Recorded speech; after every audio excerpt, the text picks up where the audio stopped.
All right, welcome to the June 17th Board of Trustees meeting. We're going to start off with the work session. Tonight we have the discussion on the Missouri Public Library Standard Section 3 facilities. Chad, do you want to lead us off here?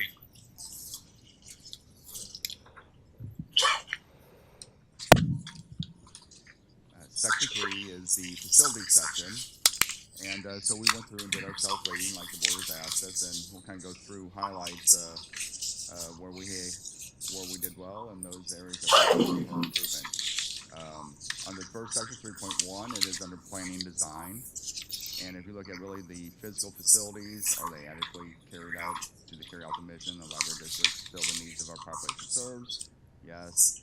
You look at our library buildings and utilization of architects and engineers, all of those things are, we do well on, and we've done well over the with the implementation of our facility plan and facility assessment plan for the state of our facilities. Under the enhanced category is space designed to encourage self-directed use of the library, but also locate safe in places where they are regularly needed.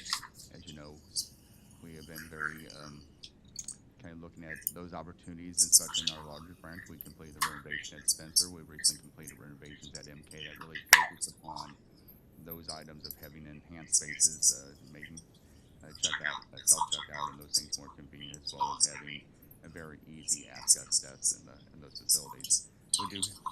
We do have, thank you, areas of improvement definitely on some of our smaller branches that we are continuing to focus on, and you'll see that built out in our capital plan in the future.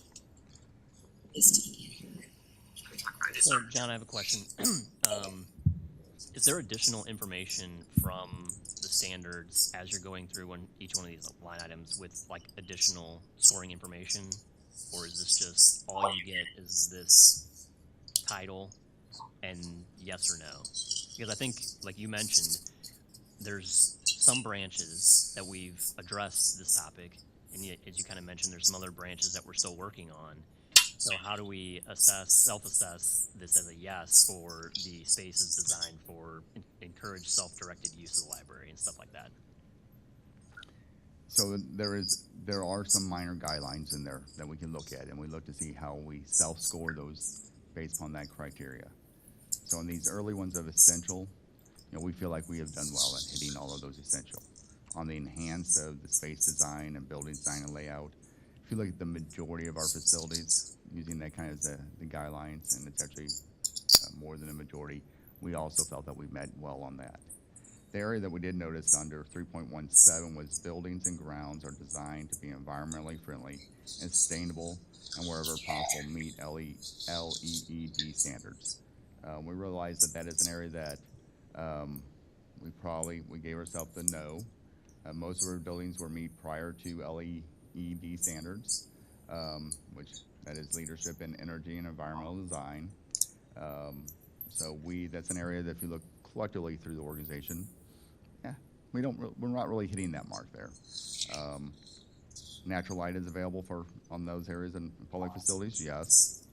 And as we continue down through this process, another one that we had, our self-evaluation is library staff complies with space needs assessment at least 5 years to share. Library staff complies a space needs assessment at least every 5 years to share the library board with or without consultant assistance. And we said no on that. So we are not doing a space needs assessment every 5 years. So that's something we can look at in the future to really get that the next level. Under building and property features, if you look at the essential, again, we felt like we met the mark in each of those areas.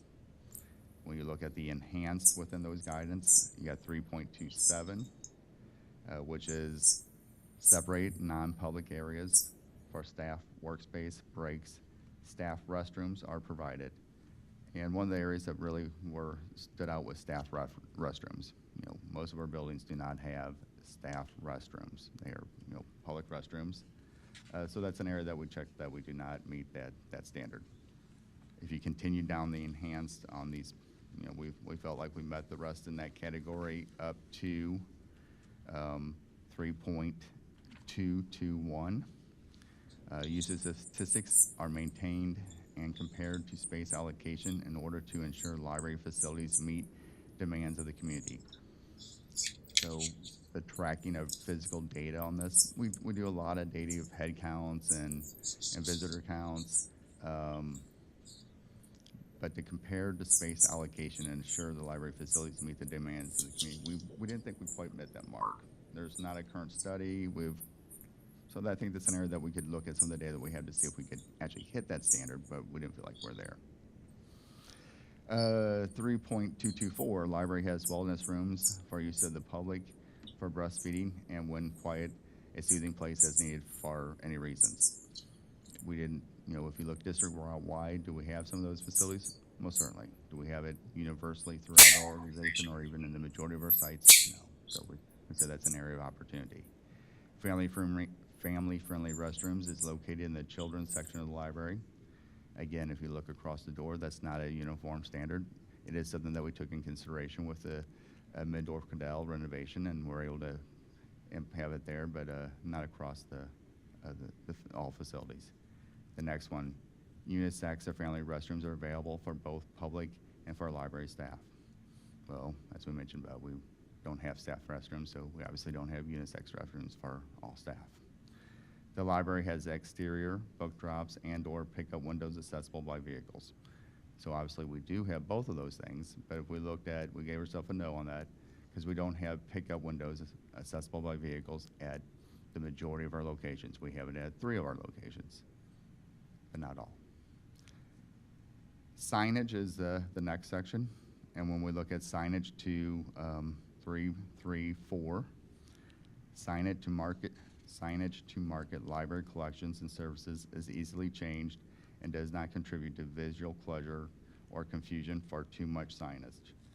Let me double check our notes here, but that is something that we have talked quite a bit about trying to improve. If you look at our recent work at Spencer and MK, we've done better about that, but we know that we need to roll that out more district-wide. The remainder of those, we felt like we did really well going into finalizing that category.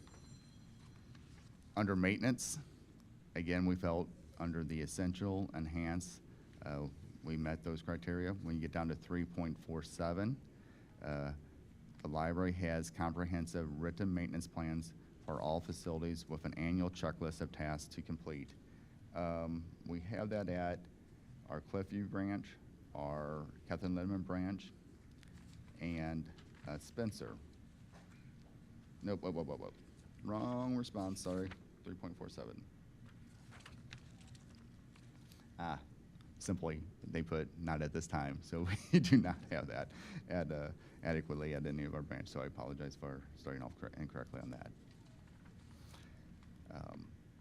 So in short, we had, if you look at the bottom of the totals, we had of the essentials, 12 out of 12 yeses, enhanced, 21 out of 23, and under exemplary, we had 11 yeses and 8 nos. So there's some room for improvement as we look at some of these. Some of those are focused around energy efficiency of our buildings, and some of those are, a lot of those were centered around restrooms in one form or fashion. So I think overall, I feel pretty good about this report and that we've done a good job of trying to meet the standards, at least for the base of our facilities. If there's any questions, I'd be happy to answer those. Any questions from the board? I will mention that us having a written plan, maintenance plans, will obviously drive the capital budget, as well as provide us kind of an idea of what we're looking at spending for these facilities, and also, exemplary is not required of us to meet. Obviously, we want to have a library district that meets all of the categories and all of the checklists for exemplary, but a lot of this stuff is expensive. When we're talking about redesigning facilities and adding certain spaces, you start to take away other spaces for materials, et cetera. So I guess the only thing I could say is continue to incorporate these items in the future capital plan as you see fit. Anything else from the board? Okay. We'll go ahead then and end our work session. There's no other items related for the work session. We will let the roll call stand from our previous meeting starting at 6, and then we'll go ahead and do the Pledge of Allegiance.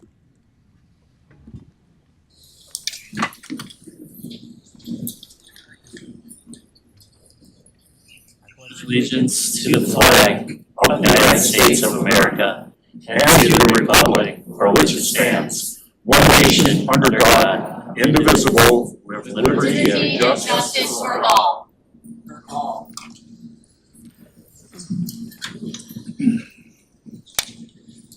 right, next section will be public comment, and give us this moment to gather those. All right.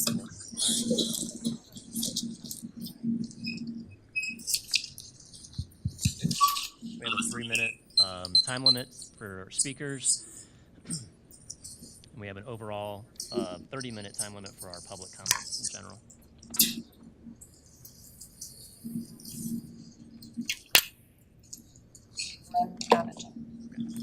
So we have 19 requests to speak that are related to the agenda and one non-agenda item. Okay. We'll go ahead and get started with Danielle Foster.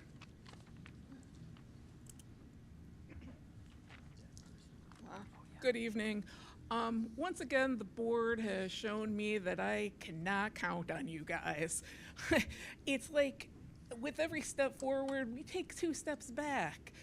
I can't believe that you would think that it's okay to say that the librarians don't know what they're doing, their job. Because that's basically what you're saying when you're asking for this board to have the final say on any given book. Do you go to your doctor's office and say, guess what, I read WebMD, I know how to solve my problems? No. Do you go to a lawyer and say, I know lots about the law, I can totally handle my own case? No. And you shouldn't do it with books. The committee that's there is there because they know what is appropriate and what isn't. And by saying that you guys have some kind of final say, it's like saying, you don't know anything. Thank you.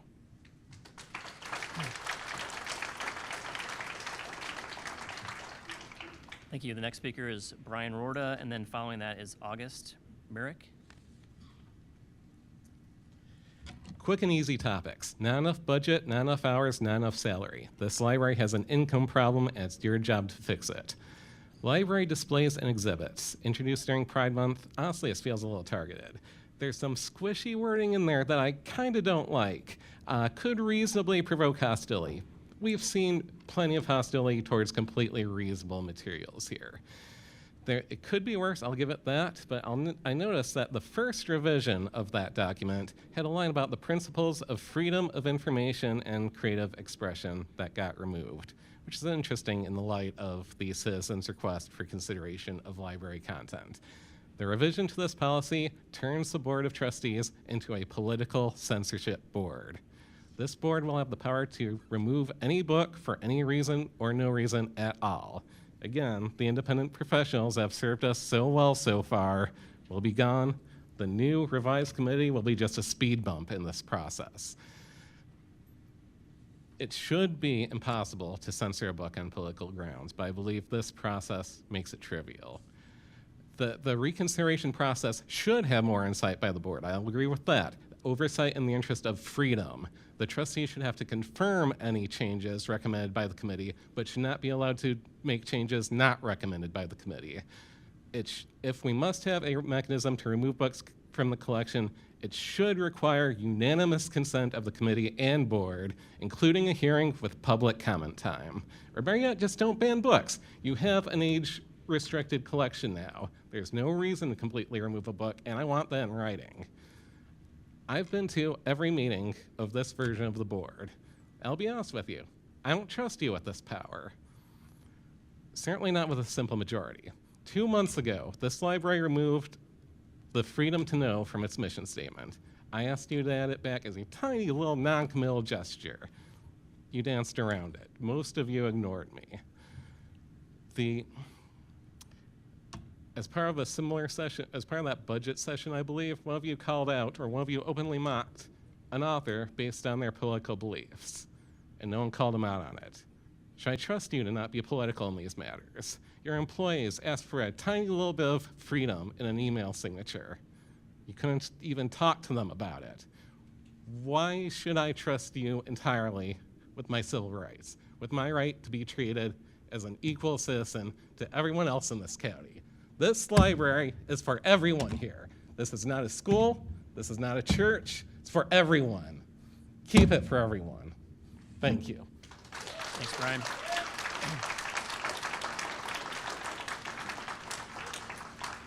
Next is August, and then following that, I believe Rachel Brandel. So when I was a little kid, I lived right down the street, and my mom would walk me up to this exact branch. And when I was like 7 or 8, it finally dawned on me that I would never be able to read every book in the library. And that was like the best day and the worst day of my life, because I realized I would never read them all. What you guys are doing is you're preventing everyone the opportunity to eventually read them all by limiting what may or may not be in the library. And across this country, this limiting is very specific. We say it's for the decency of children, but it's really just so people can hate.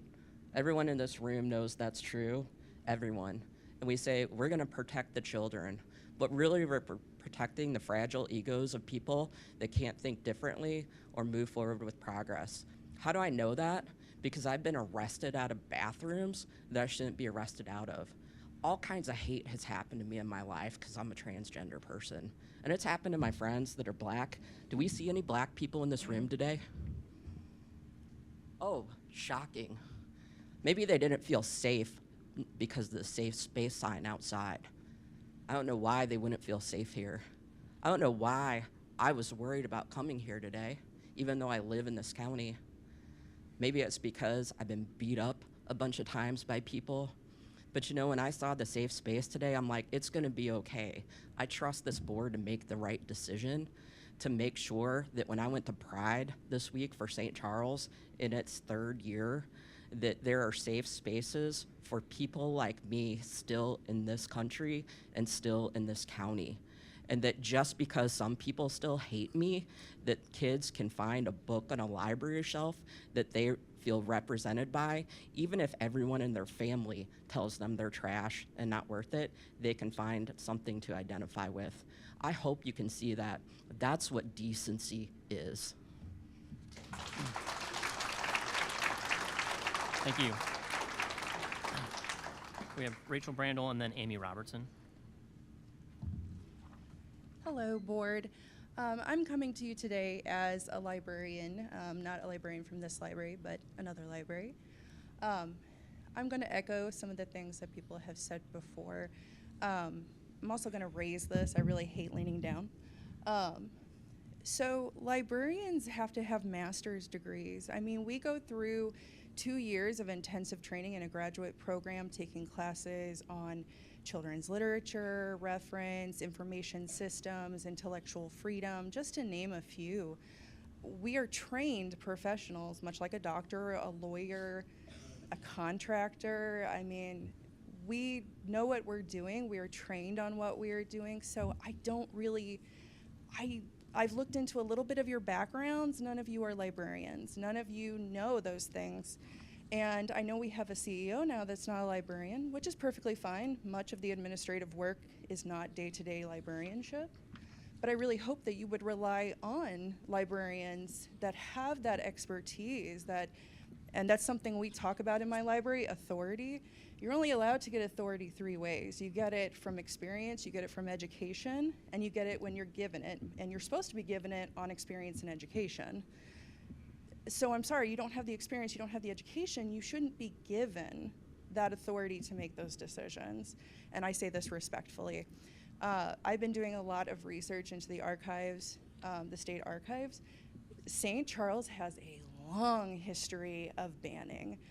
We have some very bored people in our county that want to ban things, and we have always fought it. We used to have a board that fought it and stood up for it. We used to have amazing directors before they were CEOs.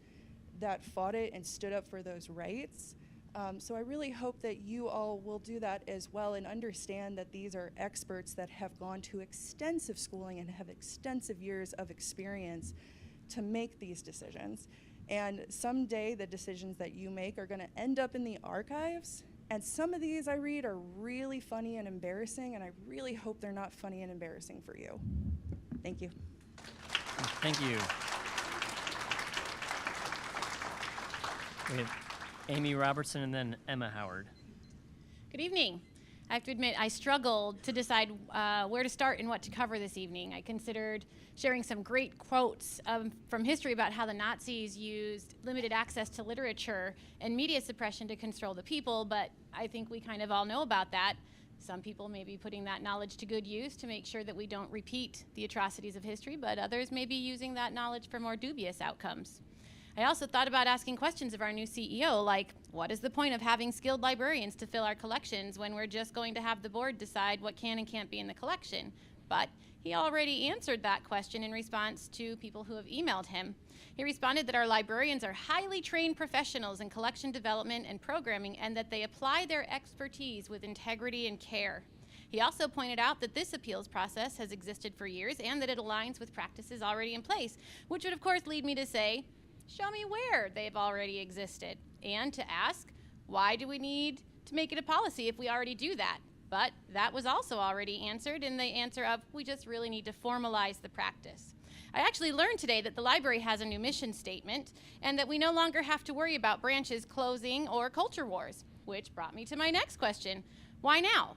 If we're wanting to move past the culture wars, why are we lighting a match and pouring gasoline on it by putting these two policies on the agenda, knowing that these two policies are literally born of the culture wars? If we want to embrace the new mission, quote, to ignite curiosity, strengthen relationships, and inspire meaningful growth, why would we put these two policies in place right now at this very time? Is it a little dig at Pride Month, maybe? Is it to make it easier to quietly not put out displays for Black History Month? Or is it to make sure we don't put out displays on how to resist or how to protest? I have other questions too, like for example, let's say a book is successfully pulled from the collection. It's my understanding that a book can still be borrowed from St. Louis County via interlibrary loans, but that is a bit costly. So are we prepared to absorb the added cost of censorship in our own library collection? I'm also curious by what is meant by, quote, displays and exhibits should include more than one point of view when appropriate for the topic, especially those that explore the histories, cultures, contributions, or lived experiences of individuals, communities protected under federal non-discrimination laws, including but not limited to those defined by race, color, religion, sex, gender, national origin, age, or disability. It is important to present a variety of perspectives. End quote. As I was reading this, I was envisioning a display on an event which highlighted the contributions of a person with disabilities like Temple Grandin, right? And on the same table about books who are disabled, we could also have books about the non-disabled and how they did it better. And we could even jazz it up by adding a book about how vaccines cause autism, right? Like both sides gotta be represented. Or we could have the Diary of Anne Frank right next to Mein Kampf. Everything is equal at that point. It's my sincere hope, this is my last statement, that we are all here tonight because we simply misunderstood what is really intended. The thing is, a lot of us don't understand what is intended, which leads me to my final question. Why not table these two policies and instead have time to invite the community to listening sessions and town halls regarding them? Thanks, Amy. Emma Howard.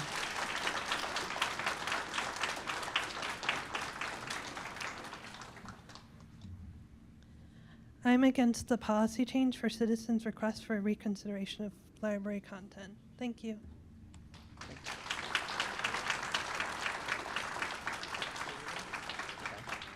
Michaela Allen. And then Sarah Nielsen. It's cramping. My joints don't work well. Hi, my name's Michaela, and I've been an employee of the library for almost 3 years now. I genuinely love my job, and more importantly, I believe that the library is a vital resource for our community. I'm here today to share my thoughts on the board's agenda this evening. A specific point of commentary has to do with the proposed revisions to policy D033 regarding the citizens' request for reconsideration of library content. This new proposal adds on to the reconsideration process. It gives the ability to file an appeal if not satisfied with the results, but gives the power of the appeal to the Board of Trustees. The board's decision would then be the final say with the ability to override anything that the original committee may have decided. I believe that this addition is unnecessary and shows a lack of trust in the library's employees. We already have a reconsideration process, and I believe that our workers are completely capable of making decisions about our collection. Our collection services team already does a fantastic job of making sure that our library is well stocked, accessible, and has material for everyone. Ultimately, I think it makes far more sense for those who have firsthand experience with the library's day-to-day operations to be the ones making these choices.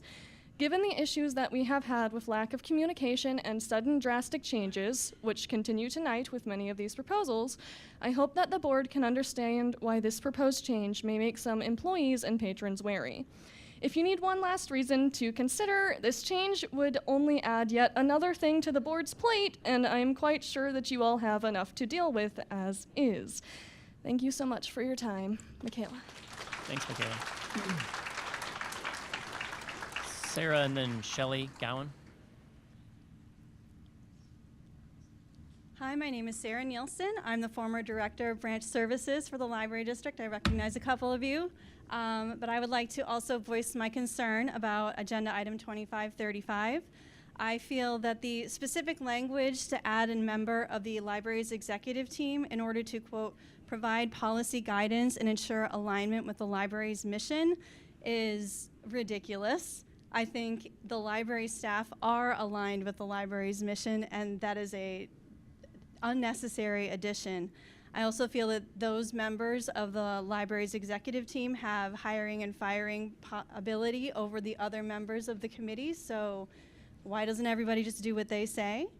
And then I would also note that the ability for the library or the customer to appeal to the board further undermines our staff's decision-making, which our community has very strongly pointed out.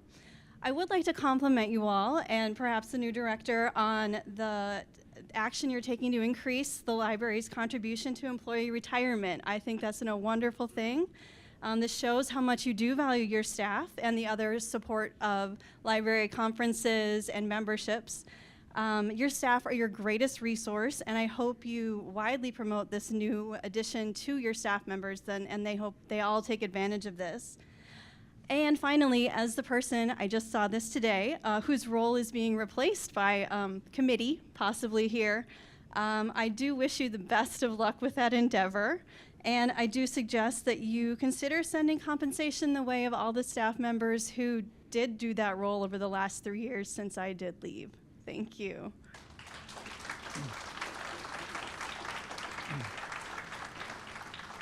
Shelley Gowan and then Teresa Linzenich.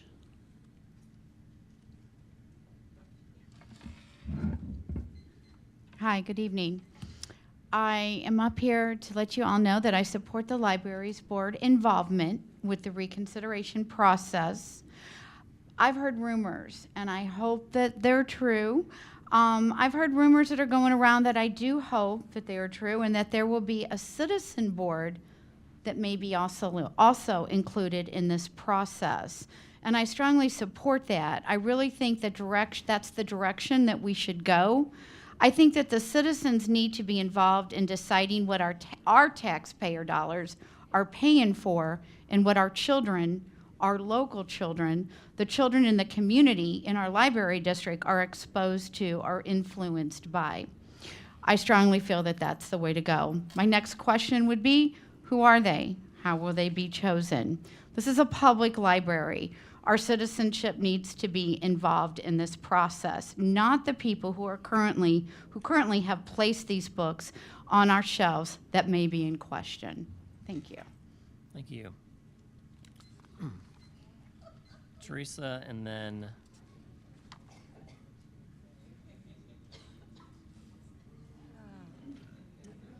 Hello. Excuse me, please be quiet. Thank you. Okay, my name is Teresa Linsnick, a patron who goes to Catherine Linneman Library. Thank you for your time to listen to me. A quote from your the proposed policy for displays. Displays and exhibits should feature a variety of viewpoints, including those that may differ or conflict, or in order to provide a more complete and well-rounded understanding of a topic. By offering materials that represent multiple perspectives, displays and exhibits help patrons think critically, consider new ideas, and reflect more deeply. This approach encourages respectful dialogue and fosters lifelong learning. Display and exhibit guidelines. All display and exhibit content must appropriate for a general audience and selected with sensitivity to all patrons who use the library, including children, teens, and adults. Materials should be chosen carefully to maintain a safe, respectful, and customer-friendly environment. Balanced representative of viewpoints, displays, and exhibits should include more than one point of view, one appropriate for the topic. So end of quotes. The selection committee for displays needs to have representatives from the community, average patrons who are elected. If elected, there's more of a chance that they'll represent the people. The review committee for reconsideration of materials needs to have average patrons as well, average patrons who are elected. If we want to truly serve the community, you need to have average patrons on both the selection committee for displays and the committee for reconsideration of materials. I am saddened by the main display in Catherine Linneman. It's LGBT pride display that only has pro-queer theory books on it, citing the pros of queer theory. These books do not have a balanced approach to this subject. There are no books on the display of retransitioners or once gay persons. There are plenty of books out there of retransitioners and once gay authors. I found 79 books from Goodreads.com of retransitioners, children's books that teach that children are in the right body, and doctors who show the harm of transing. There are also many biographies of once gay individuals. We need a balanced display selection committee and a balanced materials reconsideration committee. We need average patrons to be on these committees. Please change the policies to reflect this. Thank you, Teresa. Thank you. Next is Steve Finks.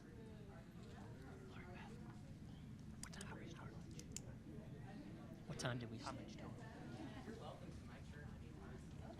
Hi, my name is Steve Finkus. We've lived in the district for 40 years, and our kids have used the library.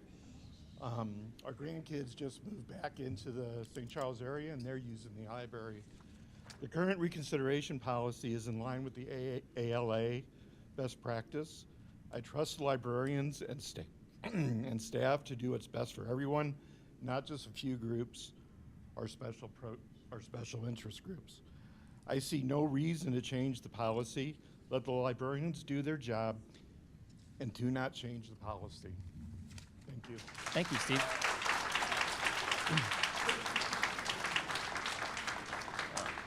Next speaker is Jose Lardizabal. And following that is Arnie Dienoff.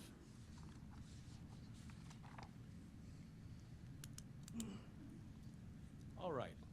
Can anyone hear me? Yes. Good evening. My legal name is Jose Sarmiento Lardizabal. I have a fedora and a neckbeard. I am here to make friends with all the lonely single moms in the building. I am also here to comment on the following items. Agenda 25-35, revision to policy D033, blah, blah, blah. And Agenda 25-36, approval of new policy D080. Because a lot of the smarter people in the room have gone before me, I have decided to redact strike out some of my speech to save time. For policy D033, are the review committee members getting paid extra for all the increased workload this will put on them?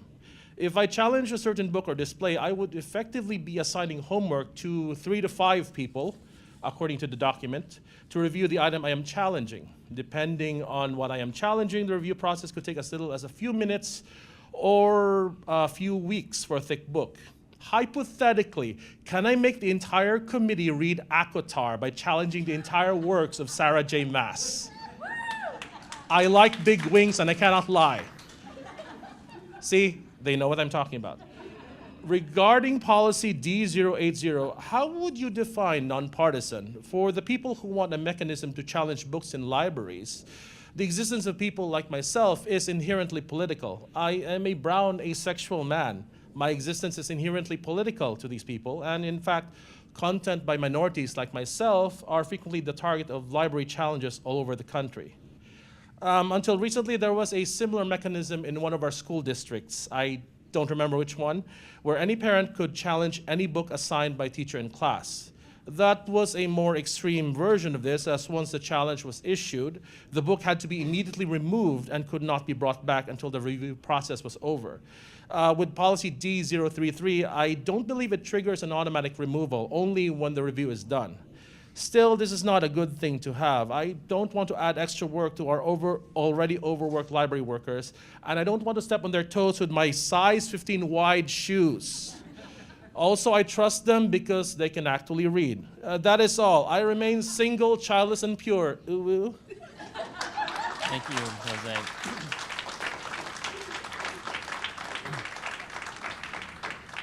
Arnie Dienoff, followed by Pat Pienicky. Good evening, members of the Board of Trustees. My name is Arnie C. A.C. Dienoff, County Public Advocate. A couple of issues that I want to discuss are the fiscal year 2026 budget. In my opinion, these 3 to 4 pages is a not very detailed budget. It's really hard to follow. It's hard to follow where the money is. It's very difficult to track where the taxpayer dollars are being spent in operations between these 4 pages. I would ask that the finance director, the chief financial officer, look at a better method of having a more transparent fiscal year budget for fiscal year 2027. The capital improvement budget, I would draw your attention to account number 0100, which is for the mobile library vehicle floor replacement in the amount of $11,500. We just bought that vehicle. Where's the warranty for that vehicle? I believe that vehicle is probably about less than 2 years old, maybe 2 years at the most. But where's the warranty and why are we not going after the manufacturer? Another item that is of concern is account number 1000 at Catherine Litterman, parking lot mill and overlay in the amount of $100,000. That was already done about 6 weeks ago. So why are we expending it again in the 2026 fiscal year capital improvement budget? Makes no sense to me. Moving on to the 2 new vehicles and the electric charger. These 2 new vehicles, the charging station will be in the amount of $36,000. Have we proved the return on investment and that we're gonna make money or save money on the long run? And why are we buying an electric vehicle with all the fires and all the warranty issues in a Chevy Equinox from Alabama, and we're paying an additional $610 for delivery? Why can't we save some of these taxpayer dollars and hold off on these vehicle purchases in the amount of, I guess it's going to be, for the charging station, it's going to be $36,000. For the vehicle from Alabama is $32,000 or $33,000, and you want to buy a Ford Escape hybrid from Joe Mockins, not supporting our economy, but Columbia's economy, in the amount of $35,500. And that's another vehicle, so that'd be $71,000 there. When it comes to the policies, I would ask you put a hold and table any action for a month to allow public input on policy 2535, which makes an appeal process to the Board of Trustees. Just popped up out of nowhere, and I think it's fair and cognizant to give the community time to weigh in. Policy F111 or 112, professional memberships. Last year, if you recall my testimony for the fiscal year budget, we spent about $32,000 in memberships. Thanks, Mr. Dienoff. And finally, can I just finish one thing real quick here? Last sentence. Policy 2533 decreases the library branches of corporate, Catherine Linderman, Mittendorf, Cradell, and Spencer from 9 to 8 o'clock. A lot of people rely on this, especially second shift workers or third shift workers, and I ask you to reconsider that. Thank you, Mr. Dienoff. Next speaker was Pat Pienicky. Is that Penny Hinky? No. And next is Mary Ann Homan.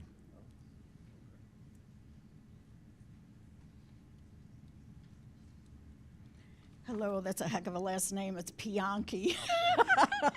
But I do answer to Poinky and Pinky and anything anybody comes up with. I apologize.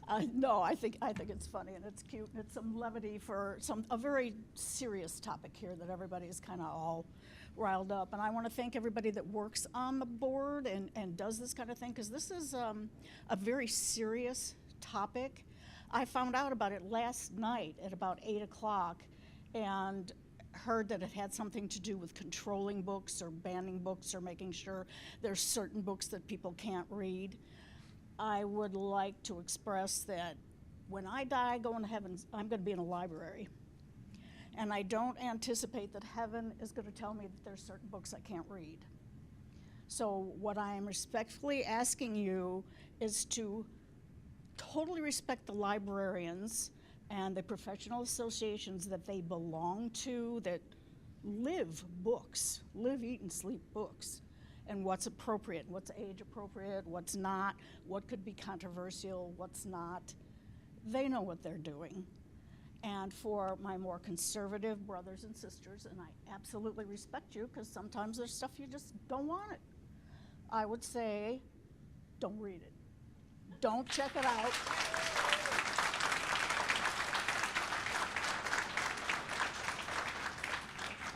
And our little people, I'm a retired elementary school teacher. If there's something I thought wasn't right for the little guys, I just didn't let them check it out or didn't give it to them. I didn't run across that in my classrooms because the City of St. Charles School District is, you know, they're picky. They only get kid-appropriate stuff, and we've got librarians, so it's always been good. But do your own censoring is what I'm saying. Rather, we don't need anybody else to do it. Thank you, everybody. Thank you, Pat.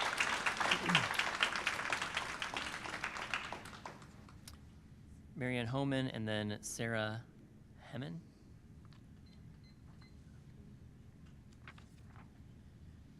Hi, I'm Mary Ann Homan, and I am a retired reference librarian from this district.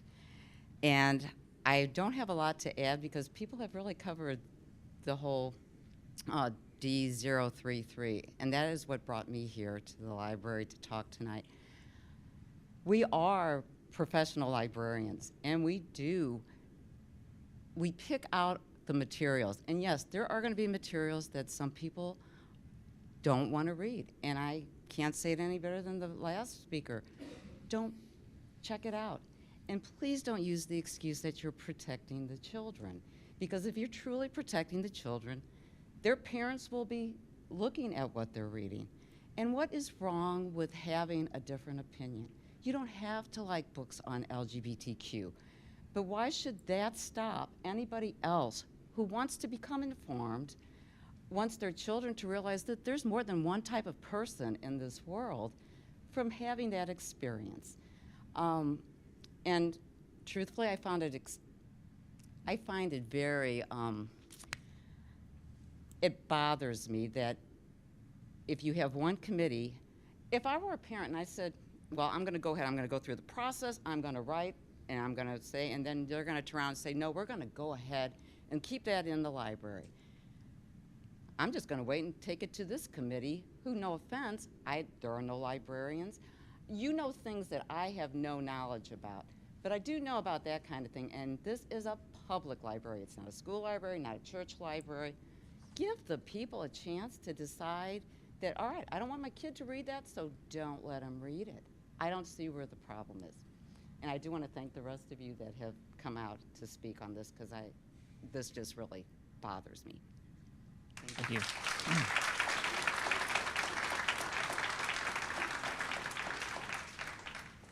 After Sarah, we have Lauren Christo.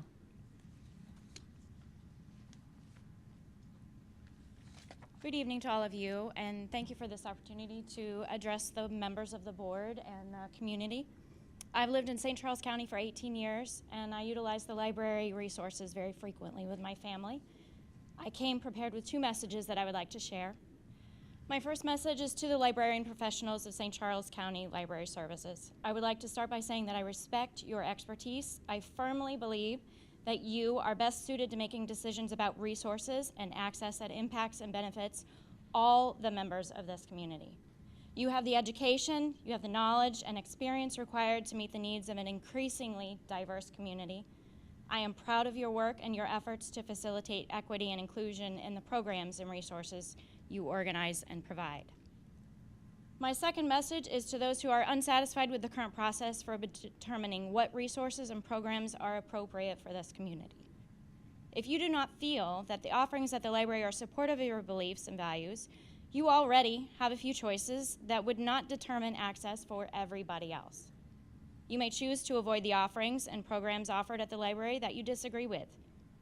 You also have the choice to find a different community that is more in line with your beliefs and values.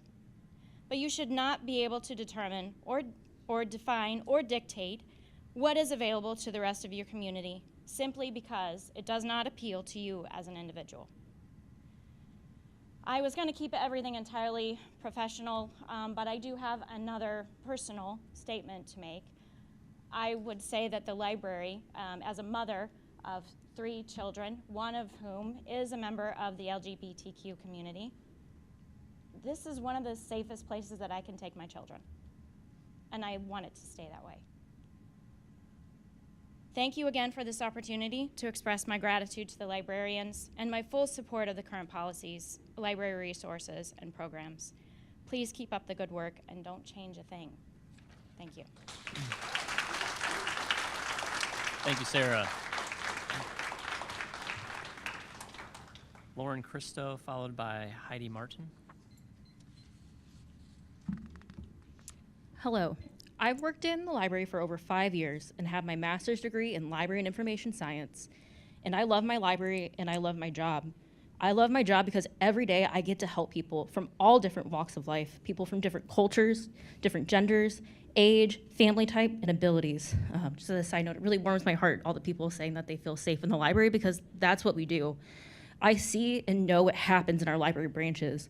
My degree in library and information science helps me to better understand libraries, their services, and how to meet the needs of my community. My degree helps me see the risks that come with the revision of the reconsideration and display policy. The new policies take authority to make displays and retain materials away from trained professional library staff and put it into the hands of board members and administrative staff who are not librarians and do not have library experience. Since finding out about these policy changes Friday night, many library staff are worried. We are worried about censorship from a politically appointed board that does not represent the diverse perspectives of our community. We are worried about a display policy that, as written, is requiring staff to put multiple perspectives on displays when covering historical and factual topics. As an example, if a branch had a Holocaust remembrance display, under the new policy, they would also need to include perspectives of those who don't believe in the Holocaust or thought it was a good thing. This is just one of the many problems with the policy. Library administration will try to say to just have broader themes or don't cover those topics. But if we continue to take control to decide what displays benefit our community out of the hands of the people that actually know their community, at what point do we start doing a disservice to our community? The changes to the reconsideration and display policies are not common practice. Look at the policies of our neighboring libraries, St. Louis Public and Scenic Regional. Their policies do not ultimately put the decision for reconsideration in the hands of the board, but instead librarians. The display policy doesn't put display decisions in the hand of administration, but instead they trust the library staff to make displays that fit the needs of the communities they serve. Please do the right thing and do not approve these revised policies. Thank you. Thanks, Lauren.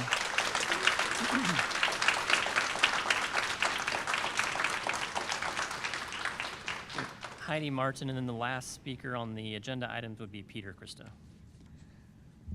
I'll keep this short because I already have heard many of the comments that I wanted to make. But you can see I'm not black, I'm not Hispanic. You can't see I'm not straight. I'm here with my wife. I'm an avid reader.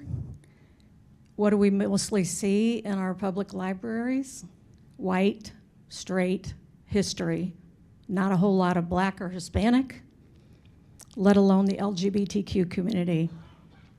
My daughter is also a librarian, who, by the way, I paid for her education, and she is very good at her job. Librarians should be the ones that can pick the books that we read, and we should have a good sampling that covers our entire population, not just a select few. Thank you. Thank you.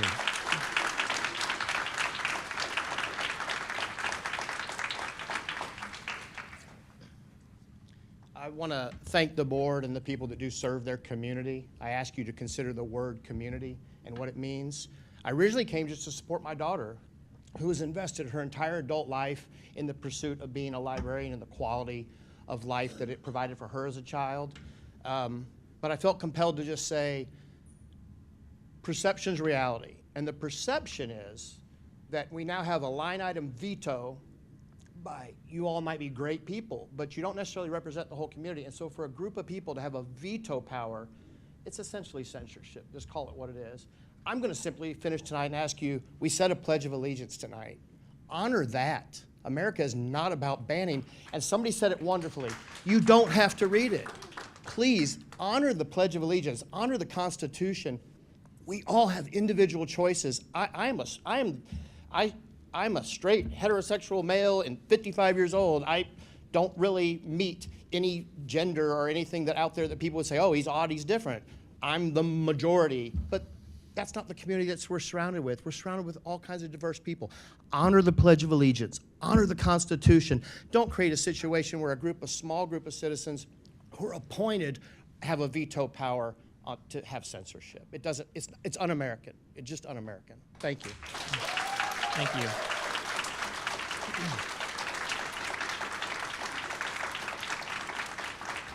All right, the last speaker card is Arnie Dienoff on non-agenda items. Thank you very much, members of the Board of Trustees. As we go through these meetings in the year, I want the board to be cognizant of tax abatements from municipalities and cities. Tax abatements and corporate giveaways are choking our county as a whole, and it's almost becoming standard procedure in municipalities and villages to give whatever they want. St. Charles County is a designation. People throughout the country want to locate their business here in our county because of the educated population, the spending possibilities, and the residual income. So companies want to move here. They should move here without tax abatement and giveaways.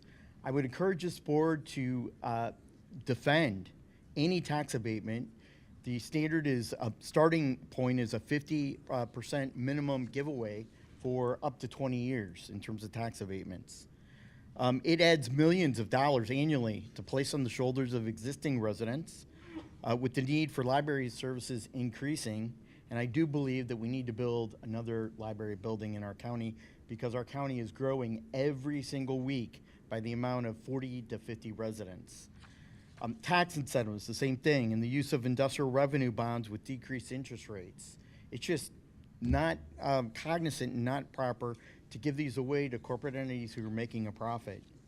I would also ask the board to establish and create a special fund for new tax generation to pay for new library buildings and capital improvements for both residential and commercial. After they are constructed, that goes onto the tax rolls 1 month after being occupied. We have millions of dollars coming in annually of new construction and increased assessed valuation. And I would ask that you create this special fund so we don't have to ask taxpayers for an increased tax levy, that you'll have the money to pay debt-free for a new building, to pay for capital improvements, to pay for other needs of the district and other ongoing operating costs. And I ask you to really consider it this year. I've talked about it for years past. It goes on deaf ears sometimes. This is a new board. I ask you to be fiscally cognizant of the taxpayers and building our county for the future. We're growing. We're up to 433 county residents. In the next year, we'll be 443,000 residents. Thank you, Mr. Chairman. Thank you, Mr. Dienoff. Thank you all for the comments. Next item on the agenda would be reports and correspondence, the Chief Financial Officer's report. Any questions related to that? Yeah, I think I have a question. If you can, please try to use the microphones. We're going to have an additional microphone headed to the table here. If you want to speak, we'll pass them around, make sure everybody has a microphone.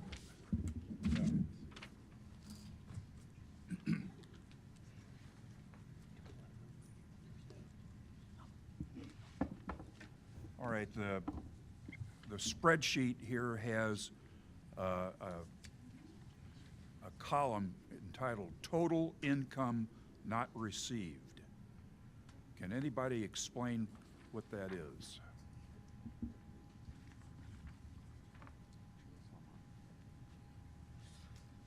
Okay, sorry, what was that question? The spreadsheet, Yep. under revenue, has a column that is entitled Total Income Not Received. And I just asked, can anyone explain what that represents? What does that mean? I believe it's the difference between the income to date and the budget. So what's 651 in red and in parentheses? So Yeah, is that it's not received or received? Yeah. All right.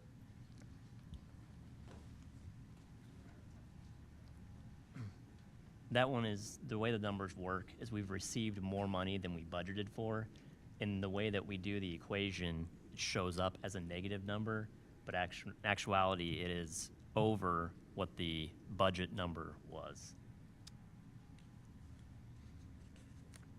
I couldn't tell you what it would look like, but I am absolutely certain there's a better way to portray that.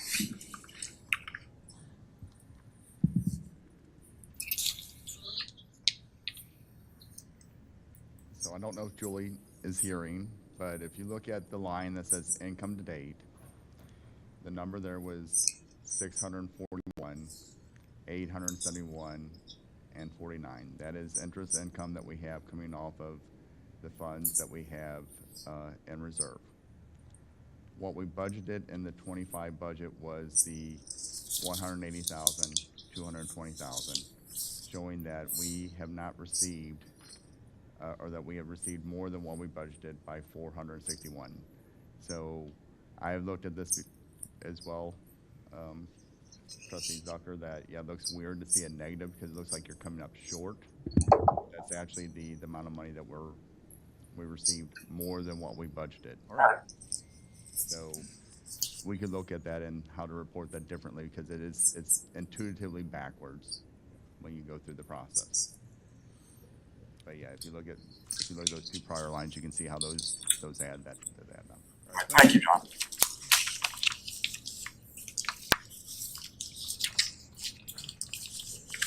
Any other questions related to the Chief Financial Officer's report?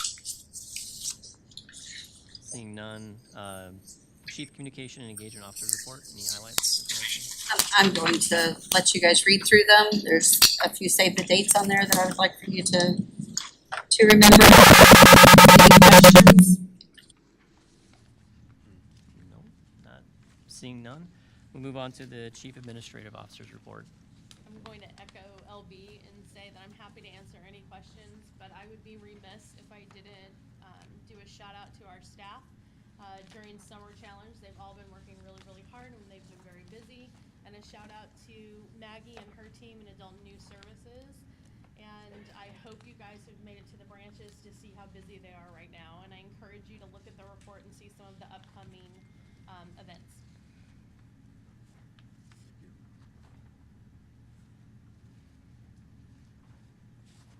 Sorry, I'm just looking at something really quick. Do we know how many folks have joined the Summer Challenge? Maggie will have the answer. What was it last time? Hold on, we're on. Okay. We're getting it.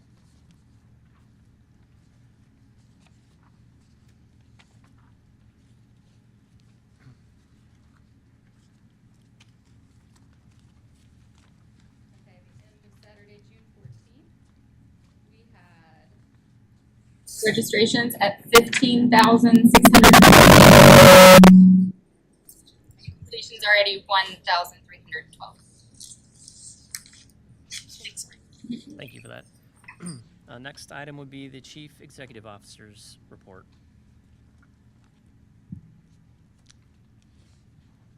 The one thing I want to highlight is that we recently, in May, issued a staff survey. And so I wanted to thank all our staff that's either here in person or that are listening that completed the survey. As we know, our staff are the heart and soul of our libraries. They're the ones that do the service to our customers on a day-to-day basis, the ones that continue to put in the time so that we continue to grow and succeed. And so we wanted to survey and to make sure that, you know, are we meeting their needs and training and expectations, communications, and what are our areas for improvement? We had a pretty good response. We had about 77% of the staff that completed the survey and took time to do that. Actually, that is an old number. Yeah, because we actually ended up with nearly 100%. And if you looked at the numbers, people could take the survey multiple times. So when you look at the total numbers, it exceeded the number of employees that we had, just barely. So 77% were those that completed every question on the survey. The big takeaway, a lot of it was about workplace culture and how can we improve. You know, that's obviously something that we want to continue to monitor and grow and make sure that we as an organization continue to support our employees. The board has made a solid effort in that through the compensation study and implementation of the compensation study last year. As we get into some of the policy changes that were brought up during the public comment process, there are additional policies that the board is putting into place to help further support our staff. And one of the things we want to do is to see, are these measures and our communication, is my role as a CEO, are we improving that relationship? So this is a survey that we anticipate offering probably every quarter so that we can track on some of these key target areas. Are we improving? Are there decisions that we made that we didn't communicate well, and how does it reflect? Big picture, if you look at it today, about 61% of our staff says the work environment within St. Charles City County Library is good or very good. 61% good, very good. That's not a great number. It's not a horrible number, but it's not, I think we can do better. One of the other key takeaways is we ask staff is, do you think we could do better? And is there a way that we do it? 95% of the staff said yes. We collectively can work and improve the workplace culture. So that's very encouraging. So we'll continue to work on it. We'll have more to report back in the future. We are hoping to get the results of the survey to the staff. Now, there was some open-ended questions. We won't be able to share those with the staff in general because those questions really were filled with a lot of details, and details that were kept in the privacy of completing the survey. But the pie charts and the themes we'll be able to share with the staff so that we continue to engage and have that question. So I'm very excited about kicking this off, this effort. Very appreciative of the data that we got back, and we look forward to continuing that process. Okay, anything else related to your report? I do not have anything else. Okay. I have a question. Yeah, we have a question. Change orders for MK, are these prospective or retrospective? Retro. Okay, thank you. May I? Yeah. Were these items that were missed in the original contract, or did they come up afterwards? How did they come up? It's my understanding that the majority of these items, and I will apologize, we've been working with the closeout of Spire Construction, our contractor on that project, and to our construction manager that's been working with them, was actually somewhat surprised that Aspire had not submitted these prior. Going back and looking through the records and the field logs, they determined yet that each of these change orders were talked about, discussed, and agreed upon. But that's not the normal process that we as a district would like to do business, and we made that very clear to Aspire that we're disappointed by the slow response of getting this before a board of directors and approval. These are items that were not included in the original design plans, that either were change orders due to the owner's request primarily due to the owner's request during the construction. Okay, thank you. Go ahead. Justin? Does our contract language have anything that limits the amount of time that they have to submit change orders? Because most contracts do have that time limit for change orders. It would if the contract was complete, but we are still, they're actively still working on completing the punch list items, and we still have pay apps that are outstanding as well as the retainage that we're holding. So we have not closed out the project. It was beyond that closeout period. You're correct that these change orders we would not proceed with. But within the overall contract document, I think is what Justin's referring to, there being a section related to change orders and how those are, the process in which they file a change order, et cetera. Right, the fully executed contract. Can we maybe take a look at that? I would need to get back to you and look at that. I understand the general conditions that we normally would have in that agreement. Whether this particular one and the terms of that, I will follow up with you and let you know. Okay. And just for clarification, you said being presented to the Board of Trustees, we don't approve anything that's less than 10% of the overall contract price, which is why you've shown this as being accepted and submitted and not needing our approval to proceed forward with. And then one additional question. Sorry. On RCO 22, it looks like that work was completed at Spencer for the contract at Middendorf-Credell. Is that correct? We had two contracts, one for the renovations at Spencer, the same contractor at Middendorf-Credell. So you are correct, two different locations, same contract. Okay. Thank you. Thank you for that, Justin. Any further items for the Chief Executive Officer's report? No. All right. Seeing none, let's move on to the statistical report. So I am excited to talk about the dashboard and was hoping that we'd be able to present that today. However, Brianna is enjoying time in Canada. She was excited to present. She's very enthusiastic about this project. I think it's really the next step in really trying to get data-driven decision-making processes in the library. But she is running a half marathon or a marathon? Half marathons. God bless her. She is in God's country in the Canadian Rockies. I wish her the best in completing that, and we look forward to her return. So she'll be ready to do that in July. I do want to point out just two stats here, though. We kind of touched upon it last time. If you look at year-to-date, fiscal year-to-date, we had 1,032,802 library visits. That's lagging. I mentioned that at our last meeting. It's not where we want to be as an organization. It's not where we want to be going in to this time a year from now. We have set a goal of being about 1.2 million. So we are going to work hard to ensure that we are that trusted welcoming space for the community to come enjoy. Circulation of our physical and e-media, sorry, cut out there. Circulation of our physical and e-media was 5.3 million. Again, that is lagging and beyond where we want to be as an organization. So we have set a goal for the upcoming fiscal year that we want to circulate a total of 6 million items. So we will be tracking that, working with our teams, working with the community to try to achieve those goals of visitors, foot traffic in our branches. That's the heart and soul of our district. And then making sure that we are doing our best to ensure that we have the materials and circulation that people want to check out and enjoy. Thank you for that. Could you share potentially that information with the board on kind of what your goal or metrics are that you're looking for the next fiscal year? I don't know that I've seen that potentially. Yeah, we will have that in a more of a dashboard. Okay. So that's part of that exciting process that we'll have, and we'll be tracking it on a monthly basis. We'll track it by branches. It's going to be really cool. Is it? No pressure, Brianna, if you're listening to this on YouTube. No, we talked about it at the last meeting, but we are excited for the dashboard. Is the dashboard, do you know, is it internal or is it external? So initially, we will, it is a new product. We will have it internal. Okay. We'll have a link available for the board. Okay. So we'll probably have it on the internet site with a goal of eventually having it external so that we can share these key metrics with our community. Perfect. Thank you. Any other questions related to the statistical report? All right, seeing none. Correspondence, we have none. Next item is the consent agenda. The first item being the approval of the fiscal year 26 Board of Trustees meeting schedule. You need a second. I need a motion to approve this item. So moved.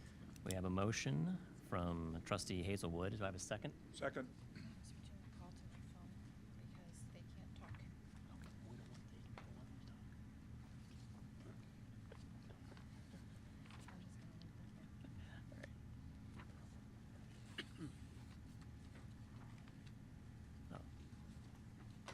One moment while Robin returns to her table. Yeah, that's all right. I'll let you know if you have any texts. All right, we have a motion made by trustee Hazelwood. Do we have a second to approve the meeting? Second. We have a second. Any further discussion? All those in favor say aye. Aye. Any opposed? Aye. The ayes appear to have it. The ayes do have it.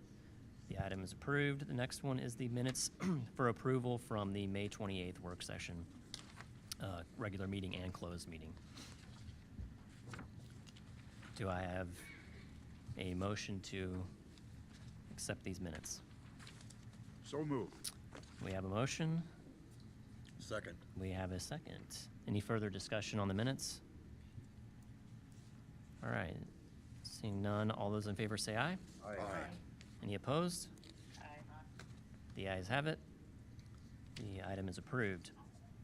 Moving on now to the formal agenda. There is no unfinished business from the previous meetings. We have none there. Now we're on to new business, and I want to mention before we kind of get into all of the new business, when John came on board as the CEO, the Board of Trustees tasked him with going through all of our policies and making sure that everything that is in those is accurate and bringing them up to date. So that is the reason why there's a lot of these policies on the agenda, is because he's made it through these. And so I'm sure we'll talk about more of them as we get to them, but that's the reason why there are so many policies on this, is that John has gone through them. If there's outdated language or whatever the case may be, he's been updating those and preparing those for our approval. But the first item we have is 2529, the approval of the fiscal year 26 annual budget. We had a work session on this item last month. I don't know if there's any highlights, John, that you want to address after our discussion in relation to the capital plan and how we've made it work to balance the budget while providing additional benefits to our employees and staff and the necessary improvements to the facilities, et cetera. Yeah, thank you. First, I want to thank the board for their time of putting in the budget. You guys dug through the numbers, challenged myself and staff to reconsider things and then reconsider how we do business. And I want to thank Julie Wolf. She is, out. She injured her knee, and she's been working, from getting this budget prepared, going through the numbers, hobbling into the office here and there as she can. And so I appreciate her and her team that's putting this together. Also want to acknowledge that with the challenge of the board of really getting the budget balance. In years past, in the last several years, we have spent from our reserve. So we've spent more money than we had coming in revenue. And this board said, no, we want to be a balanced budget. We want to basically spend no more than we bring in annually on an income. And that really took a lot of work from the folks on both sides of the table and me, our leadership team that is in this room with the branch directors and branch leadership, to really look deep into each and every number. We looked into simple things from travel requests to our operating expenditures, how much we spend on electricity and gas, and do we need this employee? Is this employee could go from a full-time, or does it have to be a part-time? Every stone, I think, in the last several weeks, we really looked at where are opportunities for savings, where are the opportunities for efficiency. The board, you brought up a good point about capital, so I want to make sure that what we did put in this, and it's unique to this budget, is that we looked at a capital plan for the next fiscal year 26, and then we projected out 5 years worth of capital expenditures, and we reported that within this budget. I think that was a great challenge of the board because not only does the board, do you have that insight of what are our expectations as we move beyond fiscal year 26, but it does provide that transparency to our customers and that accountability of here's where we see that we can make these strategic investments. You also said let's try to normalize that to about a 1.3 expenditure over time. So look carefully at, you know, how do we basically eliminate those kind of peaks and valleys in capital spendings because that impacts what we can invest in our employees and we can invest in our facilities. So we did that, and I think we found those opportunities and was able to put together a budget that meets those demands. If you look at the summary page, and those in the audience, when you have a chance to look at it, big picture, we anticipate our revenues are going to be $26,295,824, and that our total expenditures from our general fund will be $24,937,251. The biggest piece of that is salary and benefits. That's $60,372,187, which represents about 66% of our budget. The next biggest piece is materials, just shy of $4 million at 16% of our budget. And then if you look at operations, technology, and telecommunications, those three items make up around 18% of our budget. Capital, as we talked about, is about 1.3 or 1.257 million. If you look at the end of the year, we're anticipating that we'll come out about 100,000 in the positive. So we will continue to track this budget as we go forward. There are some very exciting things that you mentioned in accordance with the staff, and we have a lot of policies that go through that kind of hit upon those staff benefits. But we did talk about, at least in my budget message, we wanted to lay out what were some of those key metrics that we are proud of. So we did lay out for the public that we do have this goal of 6 million visitors in or 6 million items in print and digital format to be circulated. We did specify a goal to the world as well as to the Board of Trustees that we do want to try to walk on 1.2 million. We have 4,000 engaging programs within this district. That's what we did this year. So we believe we do that again. 4,000 programs offered district-wide throughout the district. That is an impressive number. We provide research services to 100 daycares throughout the county. That's where our folks go out to these daycare and early learner centers and do some educational and story times and those things. 40 senior centers, 120 homebound neighbors receive materials through us. These are services that are beyond the walls of the library. This is building that community. We fed, with our Lunch at the Library summer program, 1,600 students. An incredible amount with that partnership with Operation Food Search.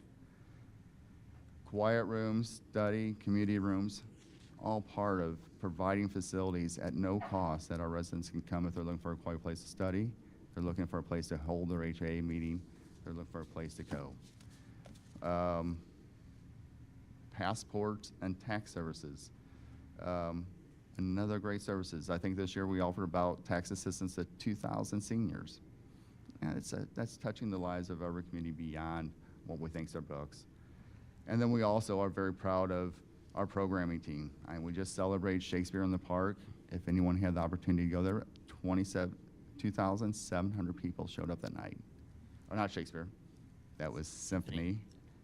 Sorry, glad that was Sunset at Symphony. 2,700 people that attended the event, a great event. Shakespeare is coming up in August? August 20th? Oh, August 20th. And point of personal reference, that is my anniversary. So we are excited. I will be probably at Shakespeare at the Park. We are excited and the administration about the great things that we're doing, the great things that we offer the community, and the great things that we offer our staff. Hitting quickly, because I know we have a lot on the agenda. Where was that second page?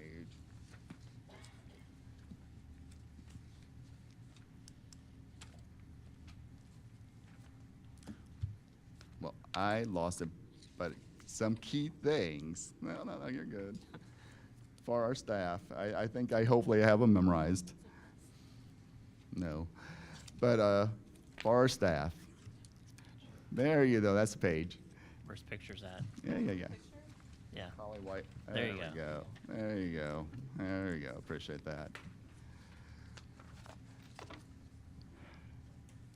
You know, it's hard to be excited about a cost of living increase. But if you look at the history of this organization and you look at some of the times in the past when we have very tight budgets and we know that we are underfunded as a district, offering a cost of living increase is something to celebrate. And so I'm glad that we were able to find that 2.4% COLA for our staff. But we also made some other enhancements and a contribution to the deferred comp. Currently, our contributions are 1%, 2%, and 3% matched. So this takes it, if you've been with us as an employee for 6 months, you're at 3.5%. And that is encouraging folks to save for retirement. It is direct money in their pocket if they contribute to their deferred comp. So I'm glad that the board was able to support that. We also wanted to recognize those that have attained their master's in library science and master's in library information science that are in positions within the district that don't require that degree, but we show that it's preferred. Some of those key positions may be our circulation supervisor. It's preferred that they have a master's degree, but not required. We also are looking at creating a position called the public service supervisor. Again, and that it would be preferred, not required. And so if an employee that's in that position, and while they're in that position obtains their master's, they take that initiative, then we would recognize that achievement, and we'd be proud to celebrate that with a 5% increase. So I'm glad the board was supportive of that. We also are proposing a shared leave bank. And so this is a bank where staff that have earned sick time, that would like to donate some of their sick time or their leave to the shared leave bank, then that bank would accumulate that time. And when you have another employee that's in need of time, potentially because of critical illness, they could borrow from that, apply to borrow from that time. A simple but nice way of demonstrating to our employees that we care about you even if you are in those times of a critical need. So I'm hoping that our employees will donate their time. And then, I don't wish that illness on any of our employees, but I'm glad that we may have the opportunity to help extend their time on, should we have time donated.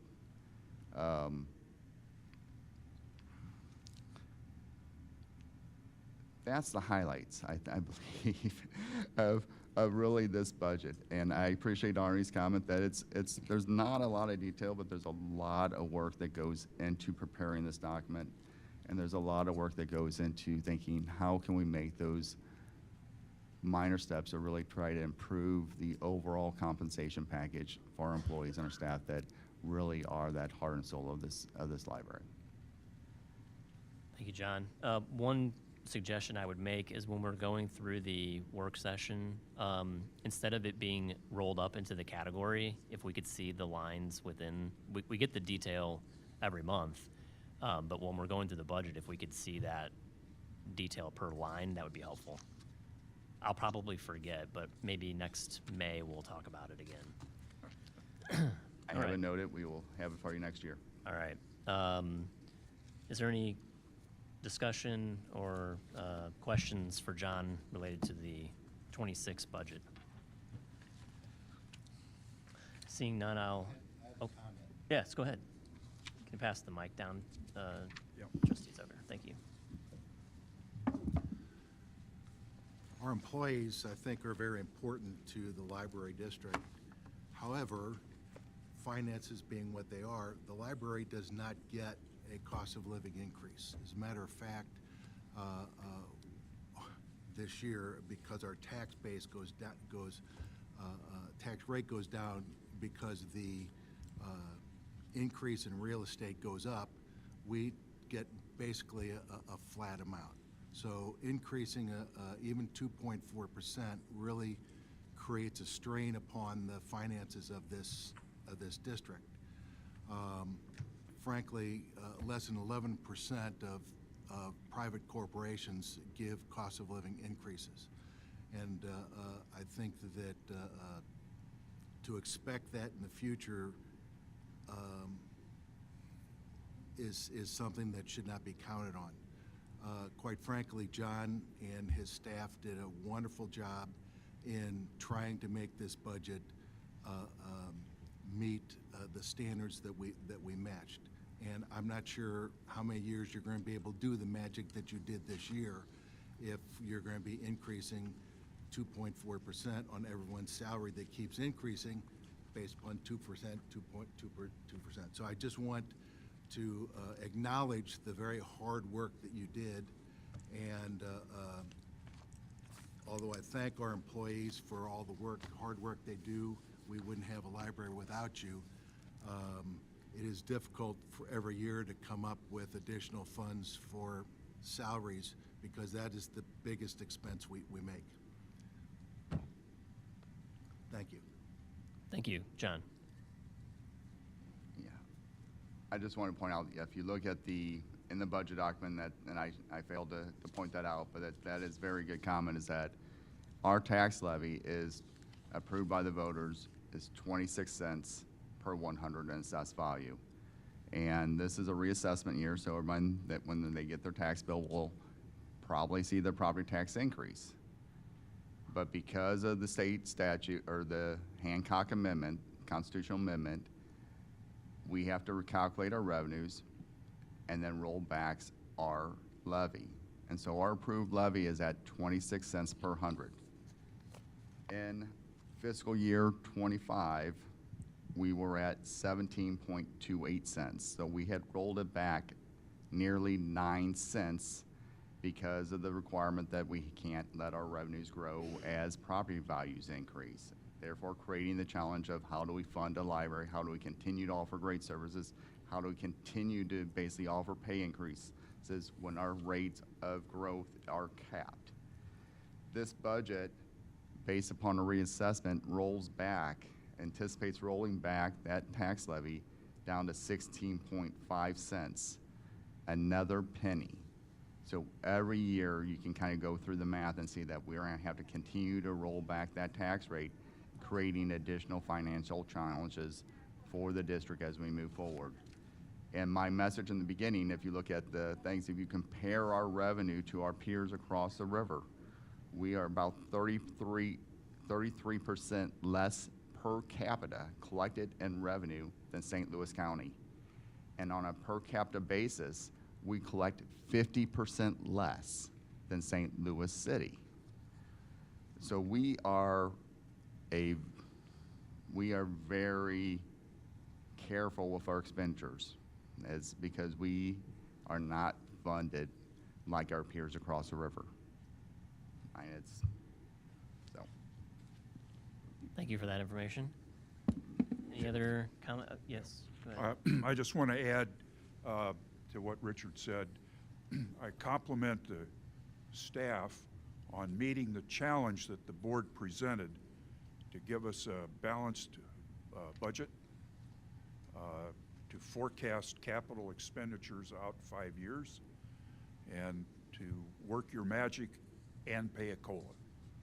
So I know that this was a tough, it's a heavy lift, and I appreciate the work that everybody did.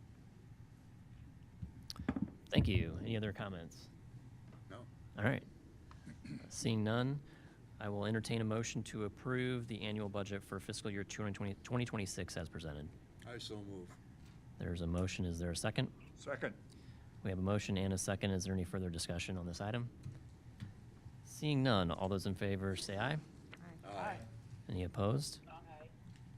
The ayes appear to have it. The ayes do have it. The fiscal year 2026 annual budget has been approved. The next item is 2530, which is a resolution reappropriating funds for the fiscal year 2026 capital projects.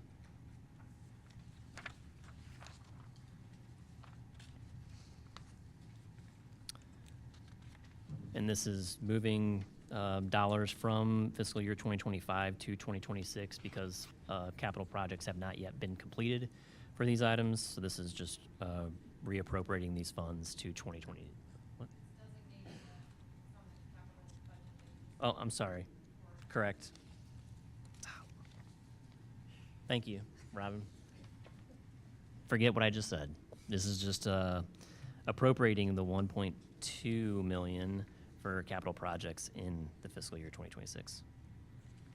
Move the adoption of agenda item 25-30.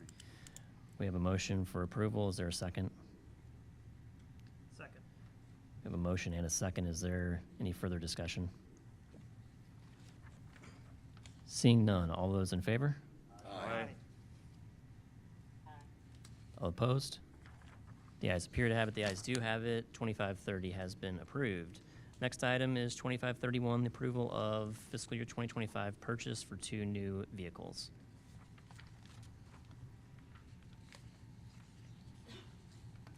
Is there any information from staff related to this one?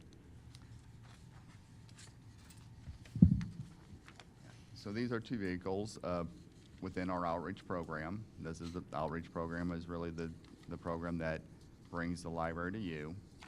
And they received bids on 2 different vehicles. One, a set of vehicles that are electric, the other were hybrid vehicles. The recommendation is that we proceed with the hybrid vehicles from Joe Mockin's Ford. I just want to also state that, we can't force anybody to respond to our RFPs for purchasing of vehicles. So as much as we would love to purchase our vehicles locally, we're bound to who replies to our RFPs. So appreciate the information. Anybody have any further comments or discussion? So I just want to make sure that it's perfectly clear here. We're buying 2 Fords.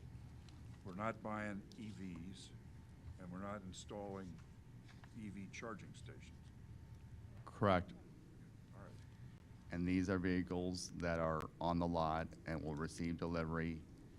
So this will be coming out of our fiscal year 25 budget. Okay. Any further discussion? I'll entertain a motion to approve item 2531, the purchase of 2 new vehicles. Move the approval of agenda item 25-31. There's a motion. Is there a second? Second. We have a motion and a second. Any further discussion? Seeing none, all those in favor say aye. Aye. Any opposed? The ayes appear to have it. The ayes do have it. The motion carries. Next item is 2532, approval of fiscal year 2026, the automatic sliding entry doors at Kisker Road.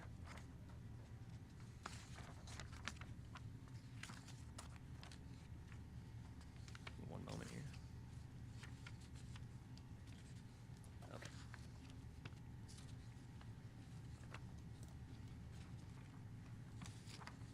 All right.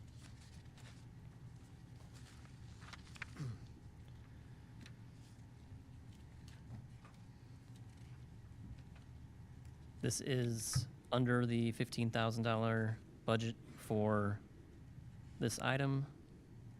So it's coming in at $14,100 with the budget of $15,000.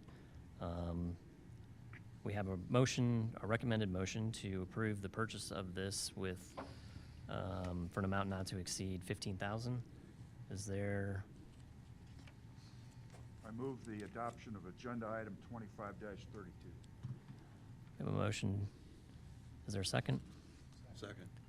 We have a motion and a second. Is there any further discussion? Seeing none, all those in favor say aye. Aye. Any opposed? The ayes appear to have it. The ayes do have it.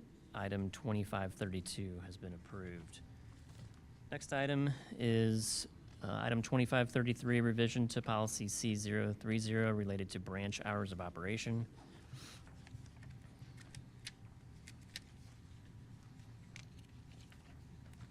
One second.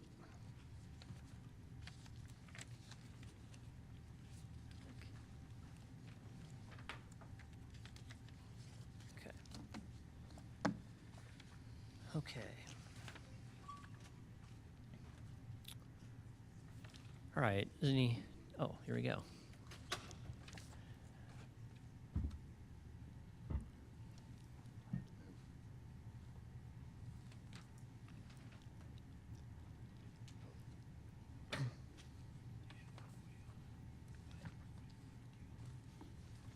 This is related to the branch hours of operation. I think John has some additional information to provide us for the policy updates from 2533 through 2546. The floor is yours. Sure. Yeah.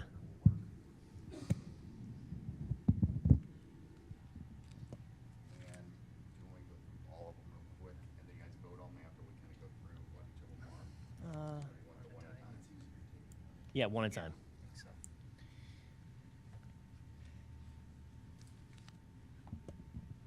All right, we put some slides together. We can skip this. The first policy was the branch hour of operations.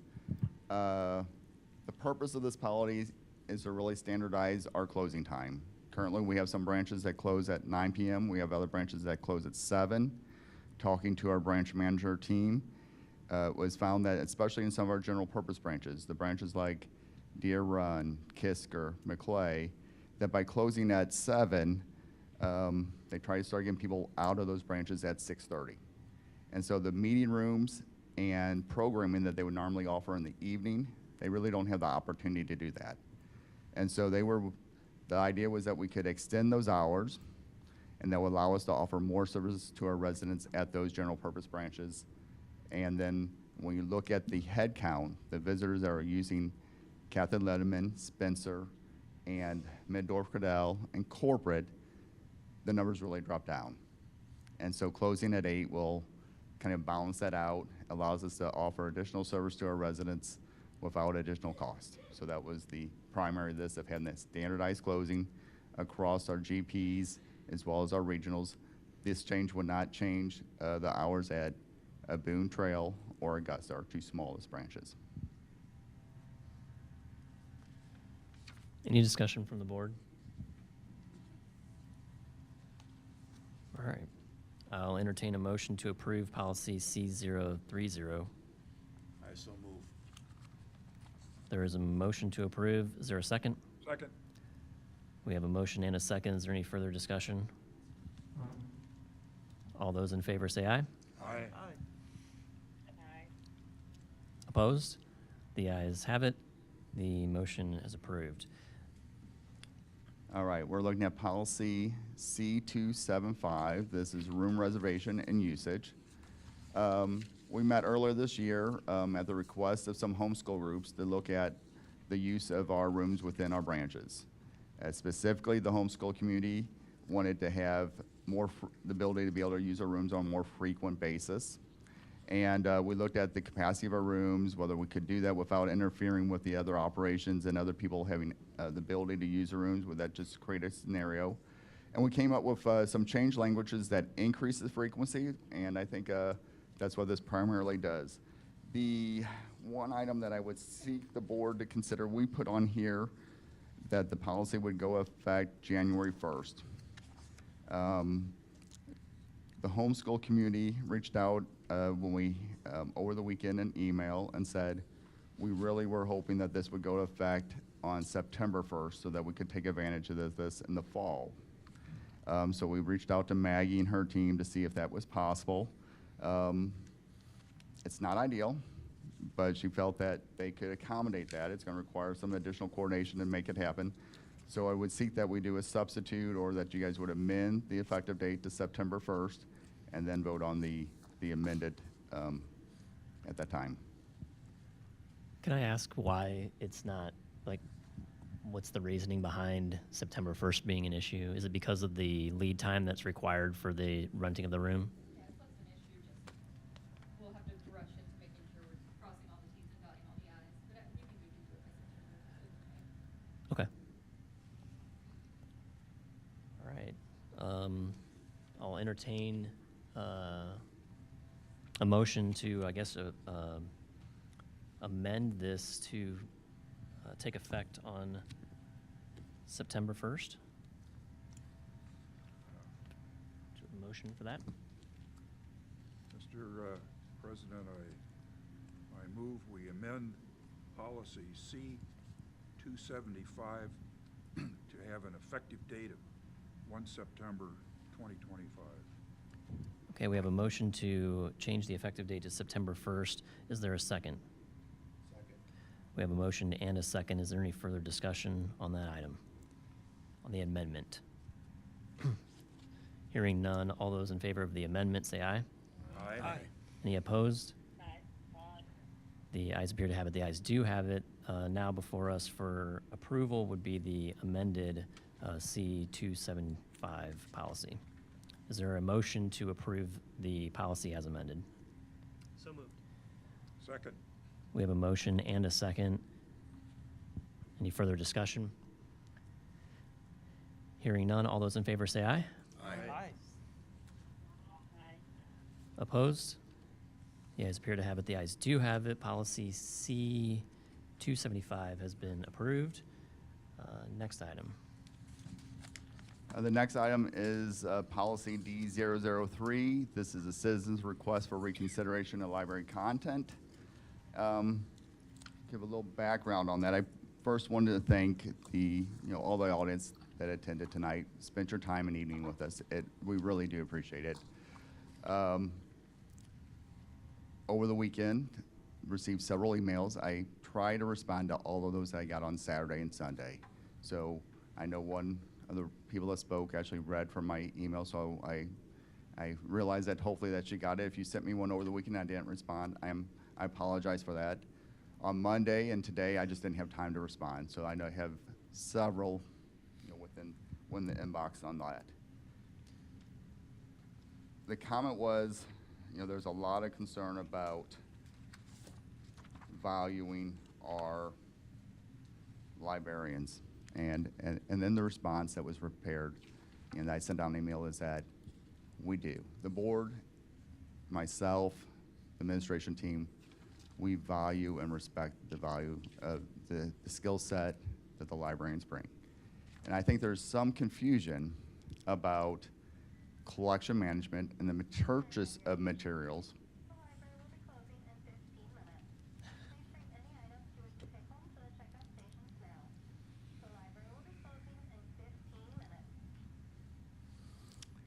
So there was a lot of conversation in the public comments about the curating and the collection, buying of materials, and that initial purchase. This policy does not change that collection management team, the value of those librarians that are buying and making decisions of materials in the collection. This is the reconsideration process that, should someone have a question about whether that content's in there. And so what we looked at was the original policy. And this policy, has everyone in the room, have you guys looked at our existing collection policy? Great. We took a look at that and said, okay, does this really tell us how we look at and what we consider when we do a reconsideration? And so we actually went and talked to the collection team. We didn't have to talk to them. They were part of the process in looking at this. They actually have a written policy, a procedure. Has anyone seen this procedure? You have not. So that's the concern. That's the driving factor of this, is that we have a written policy that is public facing, and we have a procedure that we follow when a reconsideration request comes. And so the purpose of this was to take our policy and the written procedure and marry the two together. The third document that was looked at was the American Library Association standards. Has anyone seen this document? Does this document, the American Library Standards, which guides the governance of the library, does it include appeal process to the Board of Trustees in it? It most certainly does. So all we're doing is taking our existing policy, our procedures that we've been following for the last decade, which also includes who's on the reconsideration team, which our existing policy, public facing, does not include. Best practices that you would include that in your policy so that the residents of the community have the ability to know who's on the reconsideration team and comment upon whether they are the qualified and most people that should be there. Our reconsideration team are librarians.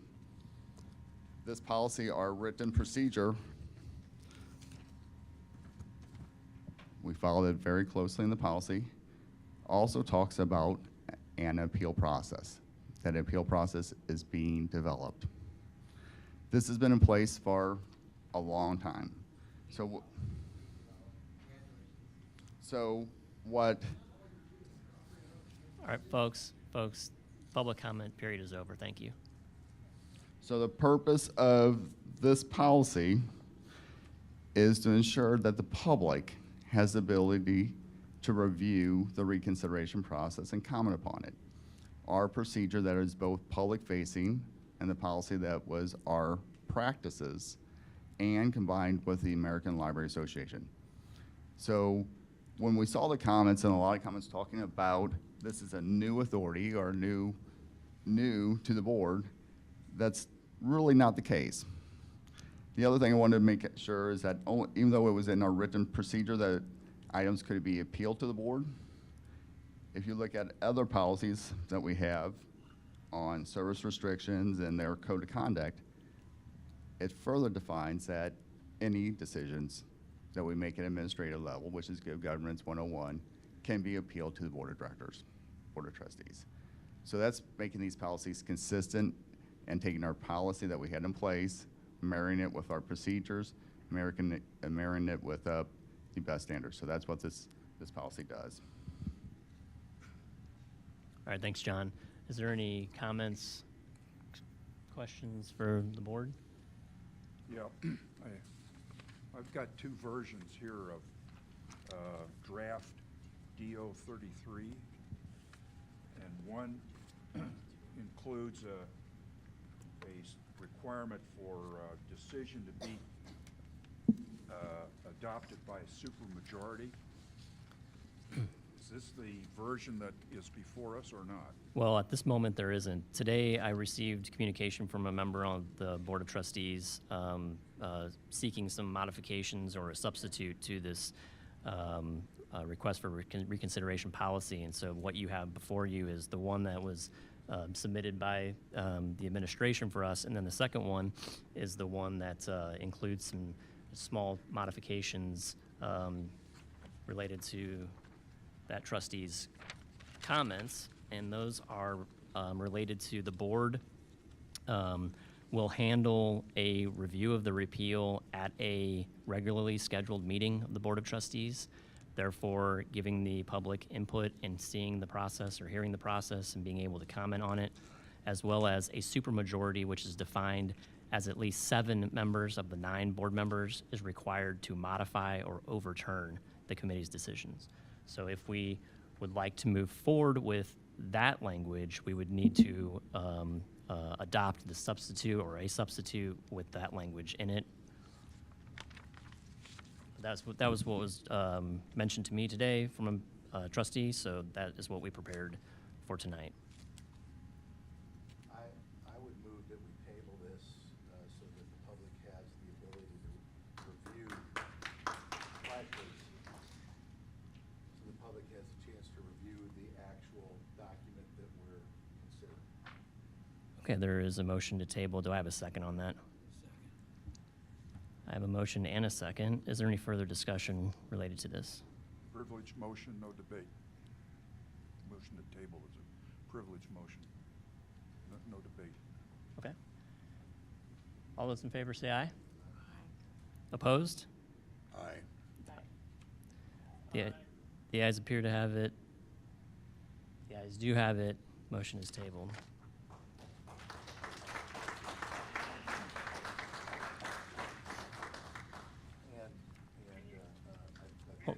Hold on a second.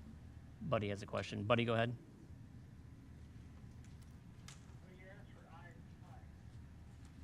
No, I asked for the yays and then the nays.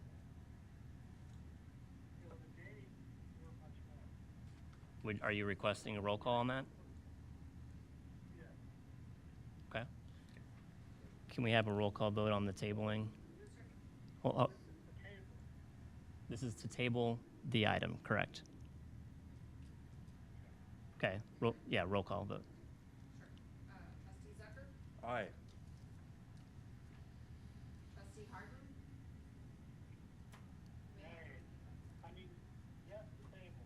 Yeah, no.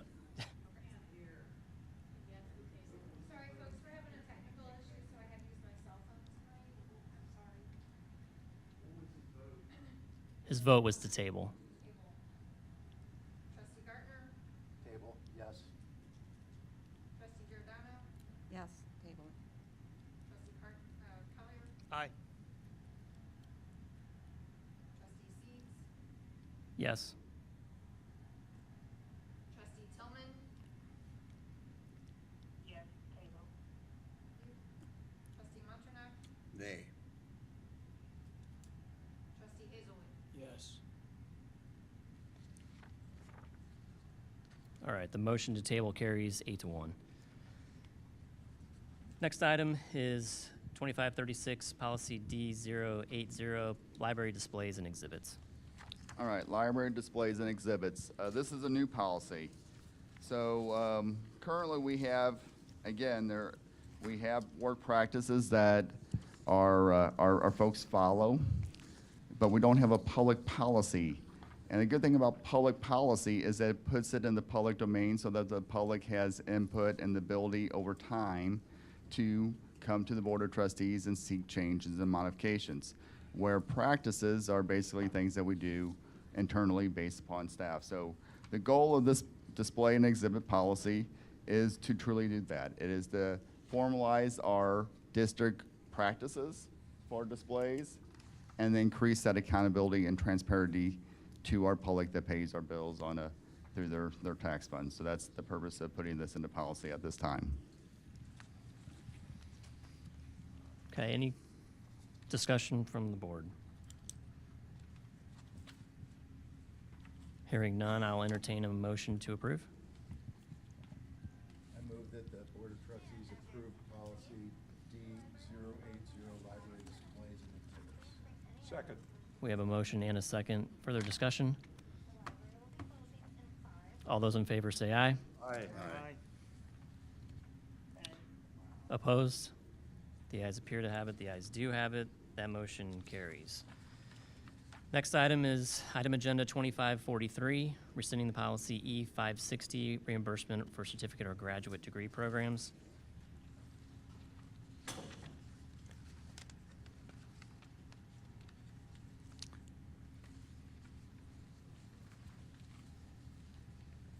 Matthew, what did you say the number you were at? Item 2543, which is the. Yeah, you skipped a page. I don't, oh, sorry. Sorry about that. All right, agenda item 2537, policy E040, co-leadership. This is a new policy that would create 2 co-leadership teams within the St. Charles City County Library.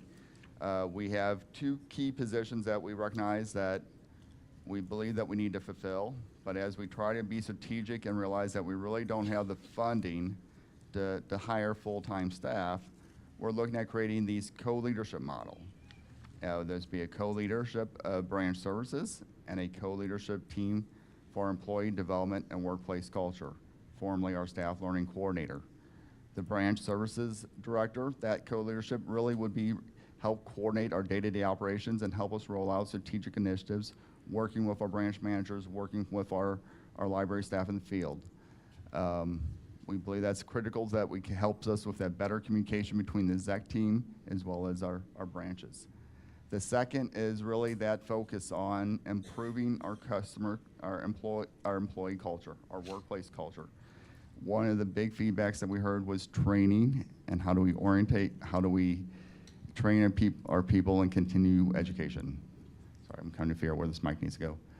And so having a team that is dedicated to working on that on a daily basis is a long-term commitment, and one that by creating these co-leads, it shows that we're committed and we're seriously improving workplace culture, improving training, and improving communication.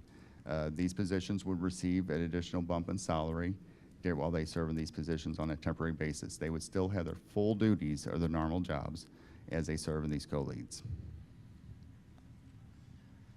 Okay, any discussion from the board? Hearing none, do I have a motion to approve? I move that the Board of Trustees approve policy E040, co-leadership. We have a motion, is there a second? Second. We have a motion and a second, is there any further discussion? Hearing none, all of those in favor say aye. Aye. Any opposed? The ayes appear to have it. The ayes do have it. Item 2537 has been approved. Next is item 2538, policy E060, compensation. So this modifies the compensation plan. What it provides is a 3.5% employee match for employees who met the job competencies requirements and have completed 6 months of service. All right, is there any discussion from the board? What does this mean, meet job competency requirements?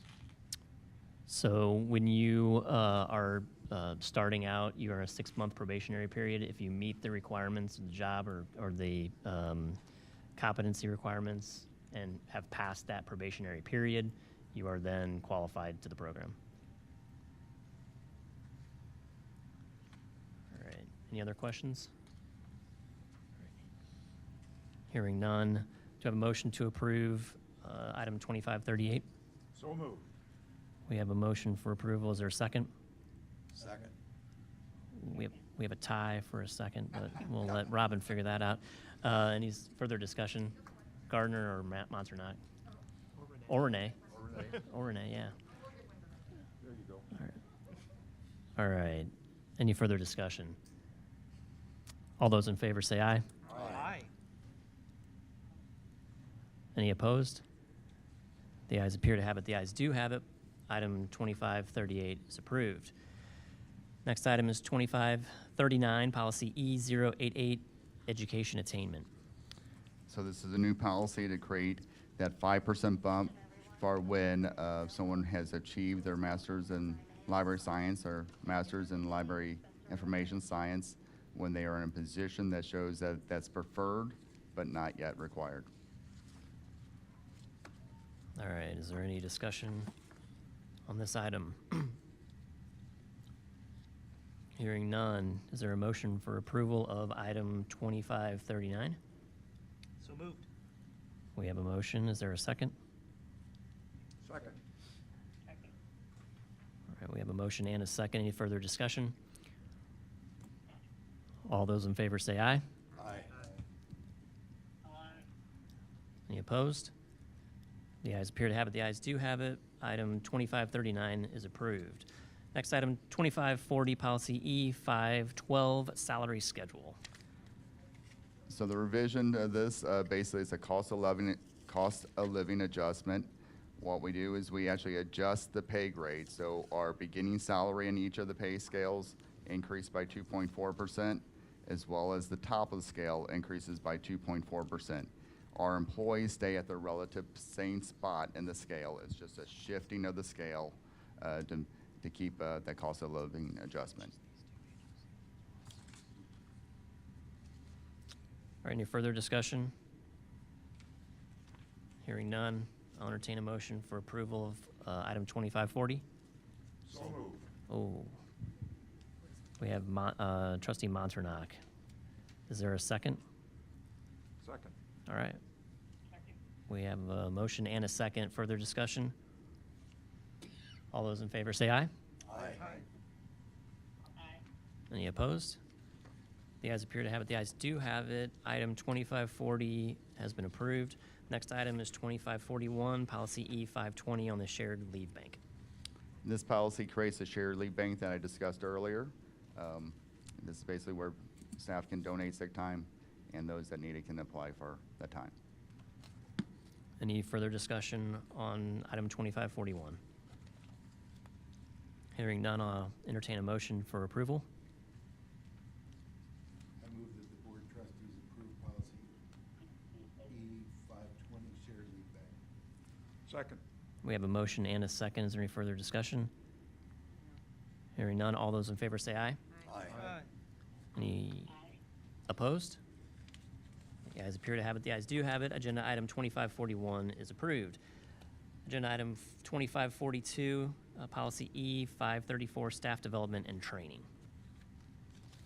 E534, what this does is it puts into policy, we have, and the current policy basically establishes a staff development day. Kristen did a great job starting staff development today. It's been, I guess, dormant for about 5 years. And your team, I think everyone that participated just thought it was a great job. This builds upon that. What we really recognize is that Staff Development Day was really a celebration of our staff. It offered us training opportunities. It offered an opportunity to basically bring the team together. This will not be 3 additional staff development days, but it's 3 additional training sessions up to 4 hours, and we want to make sure that we have basically the ability to close the branches for those short period of times if we need to, so that we have the ability to offer additional training and support as part of continuing education and development of our folks. Thank you, John. Is there any further discussion or comments? Hearing none, I'll entertain a motion for approval of item 2542. So moved. We have a motion and a second. Any further discussion? Hearing none, all those in favor say aye. Aye. Any opposed? The ayes appear to have it. The ayes do have it. Item 2542 is approved. Now, as I was saying, item 2543, rescinding policy E560, the reimbursement for certificate or graduate degree programs. And This policy is simply as rescinding. Yes, a rescindment of that policy is being replaced by the education attainment policy that was approved earlier. All right. Any further discussion on this? I'll entertain a motion to approve item 2543. So moved. We have a motion. We have a second. Any further discussion? All those in favor say aye. Aye. Any opposed? The ayes appear to have it. The ayes do have it. Item 2543 has been approved. Next item, 2544, policy F112, professional memberships. This policy increases the reimbursement to employees from 50% to 100% for their professional developments and memberships. Okay, any further discussion from the board? I'll entertain a motion to approve item 2544. So moved. I have a motion. Is there a second? Second. We have a motion and a second. Is there any further discussion? Hearing none, all those in favor say aye. Aye. Any opposed? The ayes appear to have it. The ayes do have it. Item 2544 is approved. Next item, 2545, policy F144, service club memberships. Similar to the last one, this increases reimbursement for service clubs such as like the Rotaries, Kiwanis, and those type of organizations from 50% to 100%. This policy also authorizes reimbursement for those related activities, reimbursement for mileage. Thank you, John. Any further discussion on this item? I'll entertain a motion to approve. Yeah, I have a question. Sorry, yeah. Do we know presently what percentage of our employees participate as Rotary or Kiwanis or Chambers of Commerce or whatever? 2 to 3 people. Really? Yeah. It's an opportunity for us to improve that. Yeah. Well,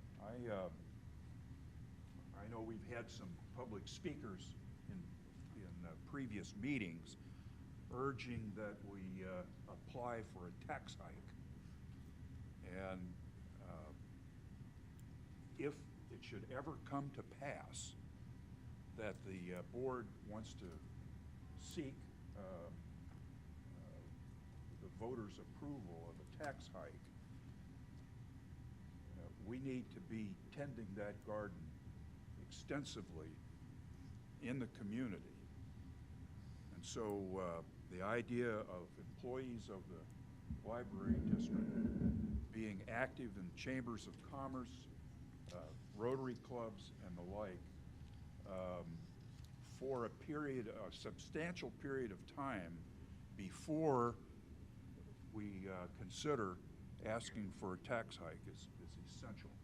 So I support this change. Thank you, Trustee Zucker. Trustee Motternack. Yes, I would only like to reinforce what David just said, because I think we need to encourage staff to join these professional memberships or these service clubs, because most of them offer opportunities to do a presentation at some time during the year, and our library has PowerPoint presentation that would only reinforce the point that David just made about its good public exposure. The only question that I have would be the actual participation. To be a member is one thing, but to show up to the meetings and actually participate would be another thing. We have no mechanism in here at all to say you got to show up to them. So I think this policy, I don't have in front of me, I think it limits it to 2 staff. And so the thought is that, yes, that 2 staff kind cap is kind of, we want to make sure that we manage it so that we don't have people that are just members and don't show up, and then they're not, and then they actually participate. And so that part of that we'll be coordinating right now. Lori Beth tends a lot of these on our behalf. And she, so if we can spread that amongst our team, I think we can get better value, and it's working with Lori Beth on what is that PowerPoint, what are our talking points, how do we actively be active members, and that's the expectation if you're going to get reimbursed. But we don't want to encourage someone to be an active member and then say, well, we're only going to pay you 50% of the dues, and we're not going to pay you mileage to go to it. And so we got to get this piece in place before we can truly put together the program and really set that incentive and encouragement. I don't disagree with that, but I would like to see at some point maybe we come back with a mechanism of what happens if they don't attend. I would expect that they would lose that membership if they don't, or the reimbursement for the membership, so that we can send somebody who's actually going to show up. Procedures in place. Yeah, I'd like to see that in this policy. I agree. So, yeah. So a member would, get excused from duty to go to the Rotary Club? And do you backfill that slot? That's a, I believe so. that's a question I don't want to know the answer to, but I just want to Right say. now, I'm the one primarily doing most of these. Okay. So we do have a couple of other people that are members, and they're in the management level, so it's not necessary to So there's, backfill necessarily. so the shop operates without them when they go to these meetings? Yeah, for an hour or two. That's the definition of management, right? Well, it says within an exempt classification. Right. That's okay. Better show up, Lori. Buddy, do you have a question? My question is if we have decided this to go, who gets to speak for the library? And also, if it's other people that work for the library, who's gonna cover their shifts when they're not? When can they go? Can they take a 2-hour lunch or a 1-hour lunch? Can they go in the evening and then take time off other times? There's lots of possible decisions that need to be made. Certainly, I think those decisions are most appropriately made by the CEO or his designee. Right. So, okay.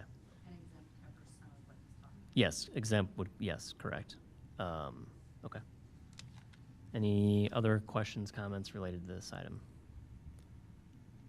Hearing none, I'll entertain a motion to approve item 2545. I so move. Second. We have a motion and a second. Is there any further discussion? All those in favor say aye. Aye. Opposed? The ayes appear to have it. The ayes do have it. Item 2545 is approved. Next item is 2546, policy G092, tax incentives impacting library resources.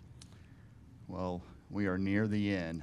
G092 basically states that we despise, don't like all tax incentives that take revenue from the library equally. Our previous policy said we were opposed to TIFs. This says it doesn't matter if it's a TIF, Chapter 100, Chapter 68, we don't like it, and we're going to write you a letter. That's what this policy base says. We're putting basically our community partners on notice that, hey, expect you're going to hear from us if you take our revenue. All right, thanks, John. Any discussion on this? Hearing The adoption of agenda item 25-46. All right, we have a motion for approval. Is there a second? Second. We have a motion and a second.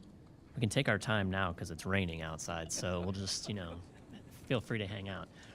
Is there any further discussion?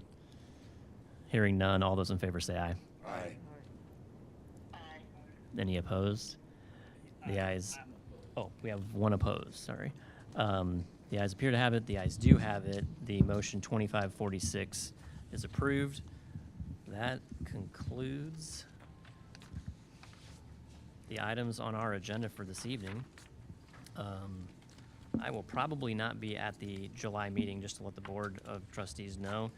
My wife is having our third child on July 8th, so I will not be at the thing. Thank you, thank you. So I will not be at the next meeting, but thank you, Renee.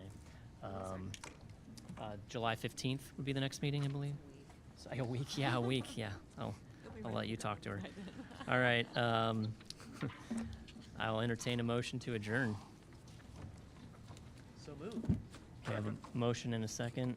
All's in favor? Aye. Aye. All right. Thanks, everybody, for attending. Thank you all.